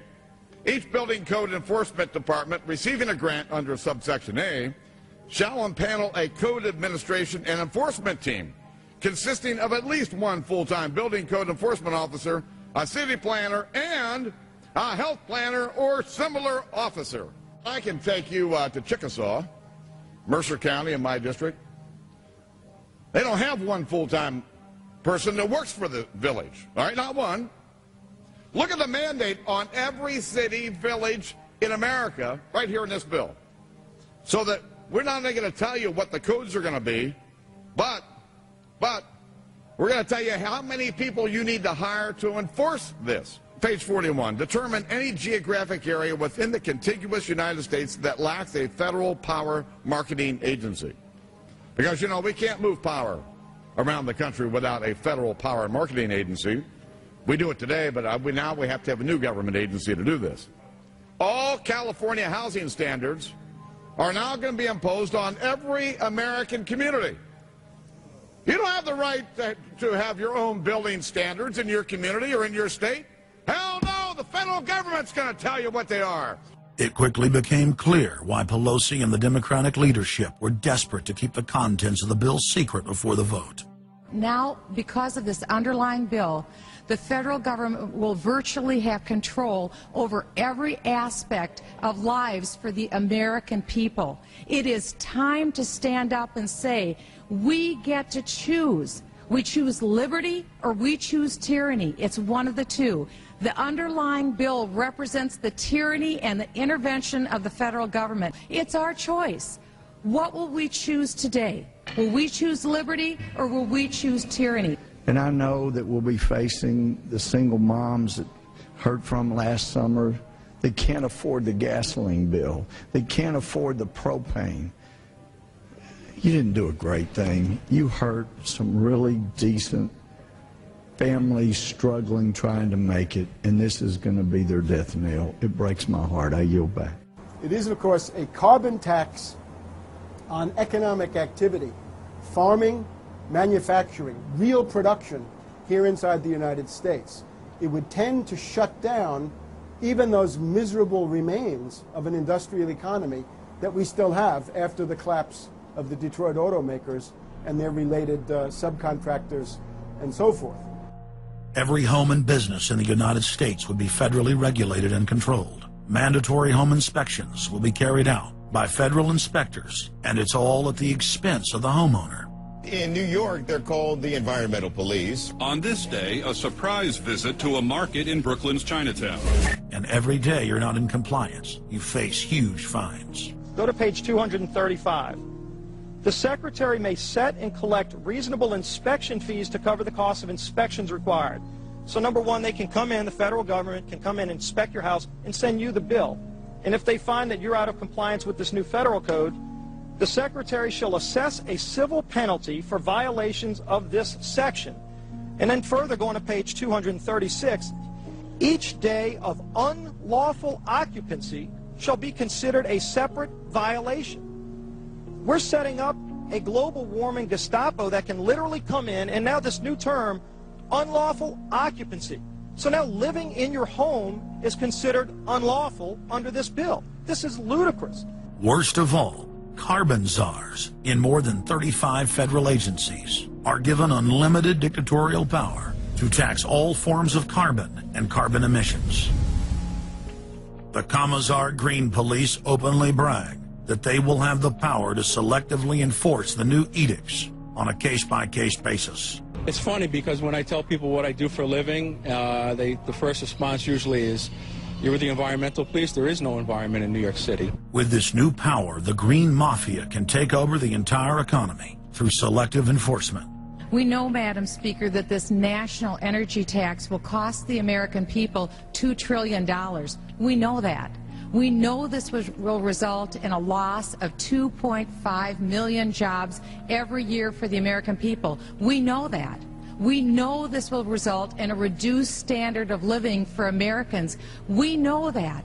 What is the point and what's the benefit? The same central banks that have stolen more than $50 trillion from national treasuries across the planet are now creating a new derivatives fraud through the cap-and-trade carbon tax system that dwarfs their previous Ponzi schemes. We've just watched a financial meltdown in this country, the likes of which hasn't been seen in some time. Now, if people like credit default swaps, they're really going to like the carbon swaps that are going to occur and the carbon future swaps. We spent a full day in this committee last summer talking about the manipulation of the energy futures market in oil. We're going to create, I fear, another such system that people who have an inclination to react dishonestly to systems are going to actually have a new opportunity. Is that not a problem? A select group of central banks are lobbying for the same legislation to be passed worldwide. Once the so-called green economy laws are in place, only global megacorporations and their subsidiaries will be allowed to do business. Van Jones, Barack Obama's first green job czar, has stated repeatedly on the record that the new green economy is only a cover for a complete revolution against capitalism and the total redistribution of wealth. But what Van Jones doesn't tell his sad followers is that the elite are bragging that the modern green movement was designed from its creation to destroy the middle class and transfer all wealth into the hands of a super elite. They're not doing this to uplift the poor. No, the goal is to enslave the planet and usher in a new dark age. Every nation on Earth is in the process of, or has already passed, its own set of carbon tax laws and regulations. If their plan is successful, every nation on Earth will not only pay tribute to the powerful world government, but every facet of human life will be regulated by the technocratic global planners. Under the carbon tax scheme, China, India, Mexico, and over 150 other nations are exempt from the global tax system. You see, the bankers already own and control the third world. Their final target is the middle class of the West. Once they've dismantled the economies of the United States, Europe, and Japan, they believe no one can stand in their way. In short, the New World Order is a global corporate takeover. In their global corporate state, there is no room for individuality, sovereignty, or independence. As their program begins to face more and more opposition, lawmakers and supporters of the man-made global warming hypothesis want laws to be passed, making it illegal to question their theories. Recently, the head of Greenpeace was forced to admit that the Arctic and Antarctic ice caps grow in the winter and shrink in the summer, and that this is all part of a natural process driven by the tilt of the Earth and the Sun. The cosmic radiation coming from space, the amount reaching the Earth is affected by the strength of the Sun's magnetic field. So the magnetic field of the Sun is almost like a gateway controlling the cosmic radiation reaching the Earth. The magnetic strength of the Sun is also related to the number of sunspots. So they are directly related to changes within the inner structure of the Sun. The amount of cosmic radiation reaching the lower atmosphere creates more cloud, right? And cloud forms, you need to have what are called condensation nuclei. That is, little particles around which water can change from water vapor or gas into water droplets, minute particles that are visible in the form of clouds. We've known for a long time that there was more cloud than the amount of particles in the atmosphere, because we assumed it was clay particles and salt particles that were creating this condensation process, but there was this gap. We now realize, of course, it's the cosmic radiation that's doing it. So what the cosmic radiation is doing, controlled by the magnetic field of the Sun, is it's like putting up a screen in the greenhouse and blocking out the sunlight, and of course that then affects the temperature of the Earth. That's why there's a relationship between the sunspots and the temperature on the Earth. So we now know the mechanism, but they completely ignore that. More than 31,000 scientists from across the United States, including more than 9,000 PhDs from the fields of climatology, atmospheric science, earth science, and hydrology, signed a petition rejecting man-made global warming as a scientific fraud. This shattered the hoax of the so-called consensus that the mainstream media had been pushing for years, that every scientist on Earth believed that man-made global warming was a fact. If the people are able to block their carbon tax takeover, the elite's agenda to establish a planetary world government will collapse. To force their unpopular agenda upon the planet, the controllers are racing to complete the construction of their police state control grid. Borrowing from tactics used in the past by communist, fascist, and other totalitarian regimes, every form of classical textbook tyranny is now being implemented in the West. In the United States, the central government is federalizing local police. State and local officers are in a great position to collect important information on terrorists and their allies. And the Terrorist Screening Center stands ready to help you. This video, produced by Homeland Security, is required viewing for all departments in the U.S. And with the teamwork of local, state, and federal law enforcement, we have an excellent opportunity to see the picture and solve the puzzle before these terrorists can strike again. State, county, and city police now take their marching orders directly from DHS and FEMA. The videos and training manuals turn peace officers, once guardians of the Republic, into secret police. See way down there? There's a woman taking photos of the dam. Someone called 911 and reported a suspicious person. As you guessed, she's going to be a Category 3 hit. And since it's very important that we don't let her know that we know, both the dispatcher and the officer need to make sure she doesn't hear the radio traffic. Stand by. I could ask you to wait right here, please. Sure. Everyday items and activities are listed as proof that you are sympathizing with shadowy boogeymen of terror. Of course he's going to keep his eyes open for anything interesting or unusual in the car. That would include cameras, binoculars, video equipment, GPS, maybe things like sleeping bags that suggest they're living out of the car. From their inception, Homeland Security and Northcom were set up to dominate the people and the states, not to fight the CIA-created Al-Qaeda.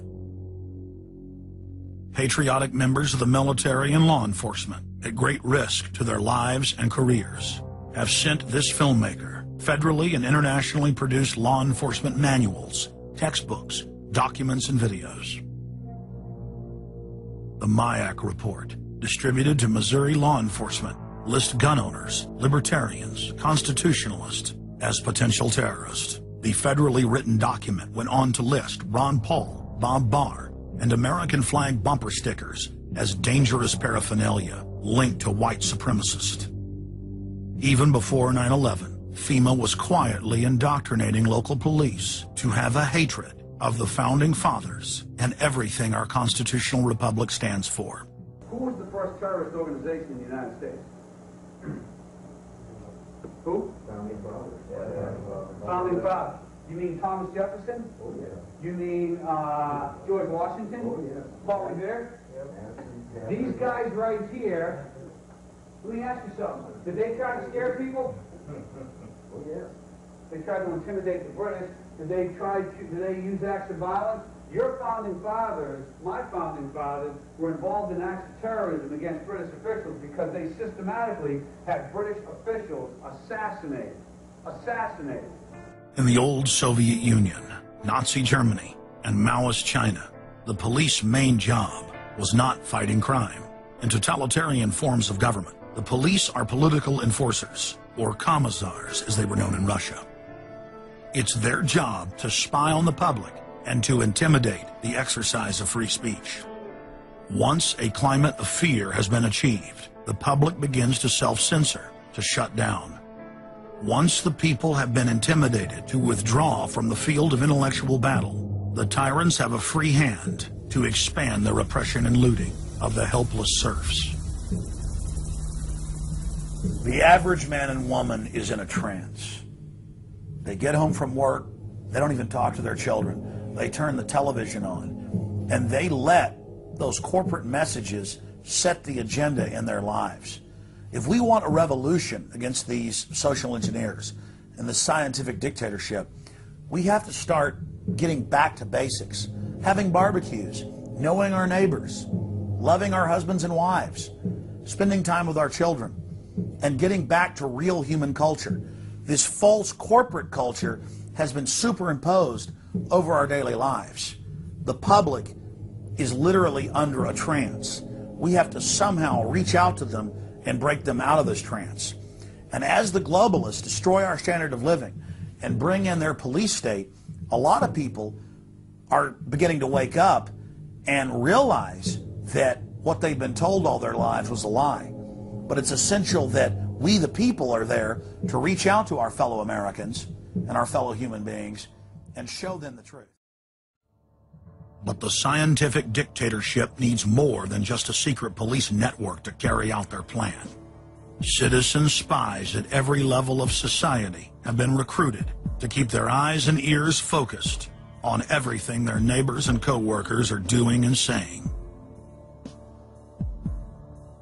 More than 50,000 private sector executives have been recruited by FEMA to secretly serve as deputy FBI informants under the InfraGard program. Now there are more than 75,000 preachers serving FEMA in the clergy response teams. Internal FEMA documents reveal that the majority of America's pastors now serve as agents of the shadow government.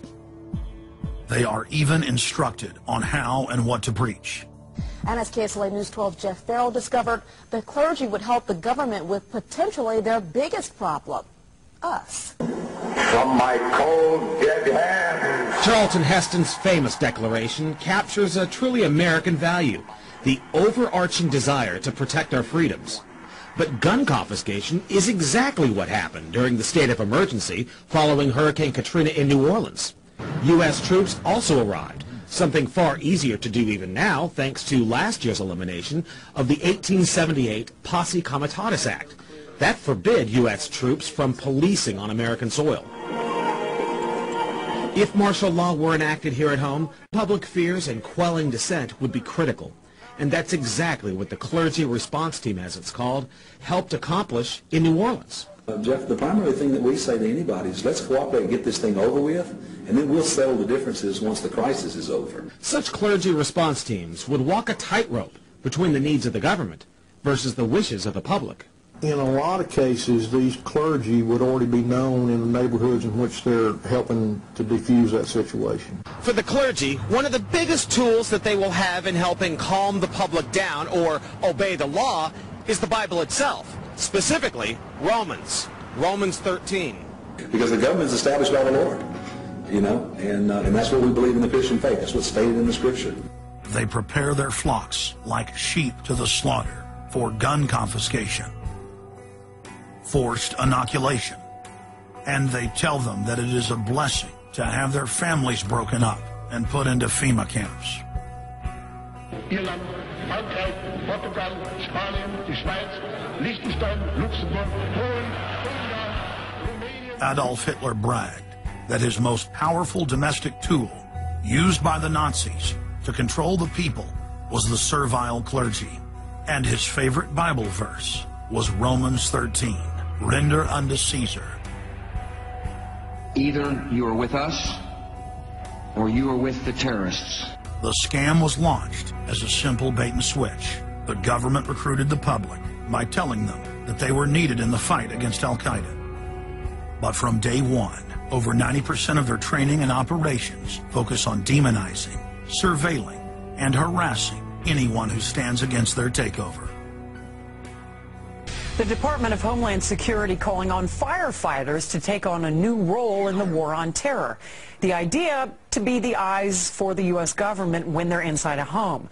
Now, unlike police officers, firefighters don't need a warrant to go into private houses. And critics say that's where things get sticky. Cable company repairmen, truck drivers, maid services, and hundreds of other professions that go inside homes and businesses without warrants are now on the government's payroll as citizen snitch spies. But Big Brother doesn't stop there. Children are being indoctrinated inside the public schools nationwide to spy on their parents. You can give information without having to give your name. You guys can get paid for good tips up to $200. The New York Times praised public school programs in the United States and England that are training children to report their parents for eco-crimes, like taking a hot bath or letting the water run while you brush your teeth. All of that violates their carbon footprint credit allotment.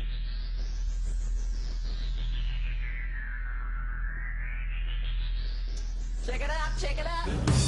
And that's where we come in. We're the carbon cops and we're on the lookout for energy wasters. Our job is to get all Australian households to cut their carbon emissions. So Carbon Cops is a program that looked at energy use in a domestic sense. We went into people's houses and got them to reduce their energy use by 50%. Sadly, the Boy Scouts of America have now contracted with the Department of Homeland Security and are now training more than 20,000 Boy Scouts in anti-terror urban warfare mount training. The federal grants are very specific. The Scouts are trained to carry out seek and destroy missions against disgruntled veterans of the U.S. Armed Forces. Good evening, everyone. Homeland Security is enlisting some unlikely new recruits to fight terrorism and help with other emergencies. The Girl Scouts. Girl Scouts across the country and here in East Tennessee are now taking part. 9-year-old Elise Murphy has already earned a lot of Girl Scout patches. And now, every member of the 3.4 million Girl Scouts of America is now being trained by the Federal Emergency Management Agency to aid and support Homeland Security in disaster and anti-terror operations. One of the things that if you talk to our generals, they are desperate for is a civilian counterpart to our military forces. Everybody somewhere between the ages of 18 and 25 will serve 3 months of basic training and understanding in a kind of civil defense. So is this compulsory then? Well, you have to, in a sense, it's required of everybody, 18 to 25, 3 months, and at some point at that point you do. Creating citizen armies in one way is, it's disgusting, because what you do is you get young kids and you can mold their minds easily. And we saw them chanting and crying, and they'll follow any leader, whether it's in a black shirt, a brown shirt, a red shirt, whatever the shirt might be. Another branch of Homeland Security, the Corporation for National and Community Service, is setting up literally hundreds of other private uniformed youth groups. The White House has introduced legislation to establish forced national service for all Americans between the ages of 16 and 64. In 2008, the North American Military Governorship, known as NORTHCOM, announced that they had deployed 4,000 regular Army troops inside the United States to deal with civil unrest because they knew that their offshore masters were about to rob the United States blind. In 2009, the Pentagon requested funding from Congress to deploy 379,000 military personnel in thousands of communities across the United States.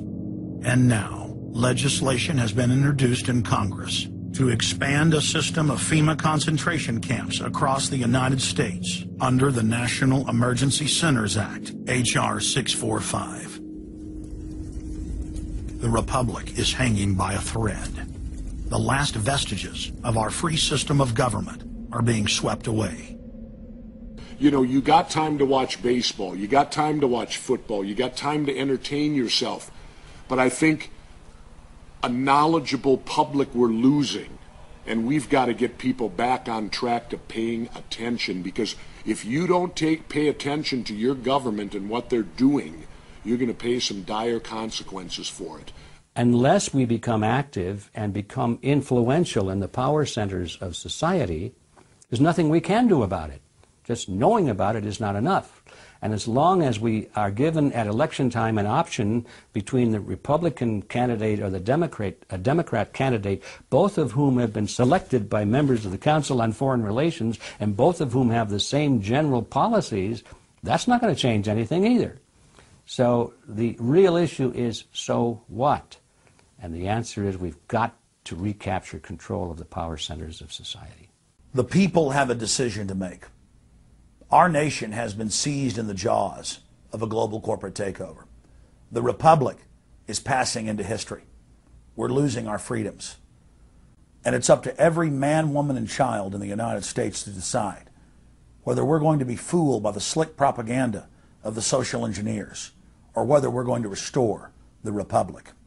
The values expressed by our founding fathers in the Declaration of Independence and other documents are very important to these times, and it's now our chance to manifest those documents. Now is the time for all good men to come to the aid of their country, because the country is being stolen from us in broad daylight. Not only stolen metaphorically, but financially as well. The numbers don't lie. The American people, having been educated as to the truth, then have to rise up and demand and get a government that starts serving them. We need a change, and it isn't going to come from Democrats and Republicans. It has to come from the American people. Dissension is the greatest form of patriotism, and I believe that. Because if you don't hold your elected officials' feet to the fire and pay attention, you are going to get bad government. So it's imperative for all of us. It's our job as citizens of this great country to pay attention. This is our last chance to not relive history. Hundreds of nations have fallen to tyranny in the last century alone. America is a prize coveted by the despotic megacorporations that now dominate our planet. If their world government is truly to rise, freedom and the republic for which it stands must fall. Now is the time for all good men and women to come to the aid of their country. One of the greatest events in history is taking place before our very eyes. For many generations into the future, our progeny will look back on this time as either a place where humanity rose to the challenge and made a stand against the forces of darkness, or as a time when the planet fell into the grip of a merciless high-tech tyranny.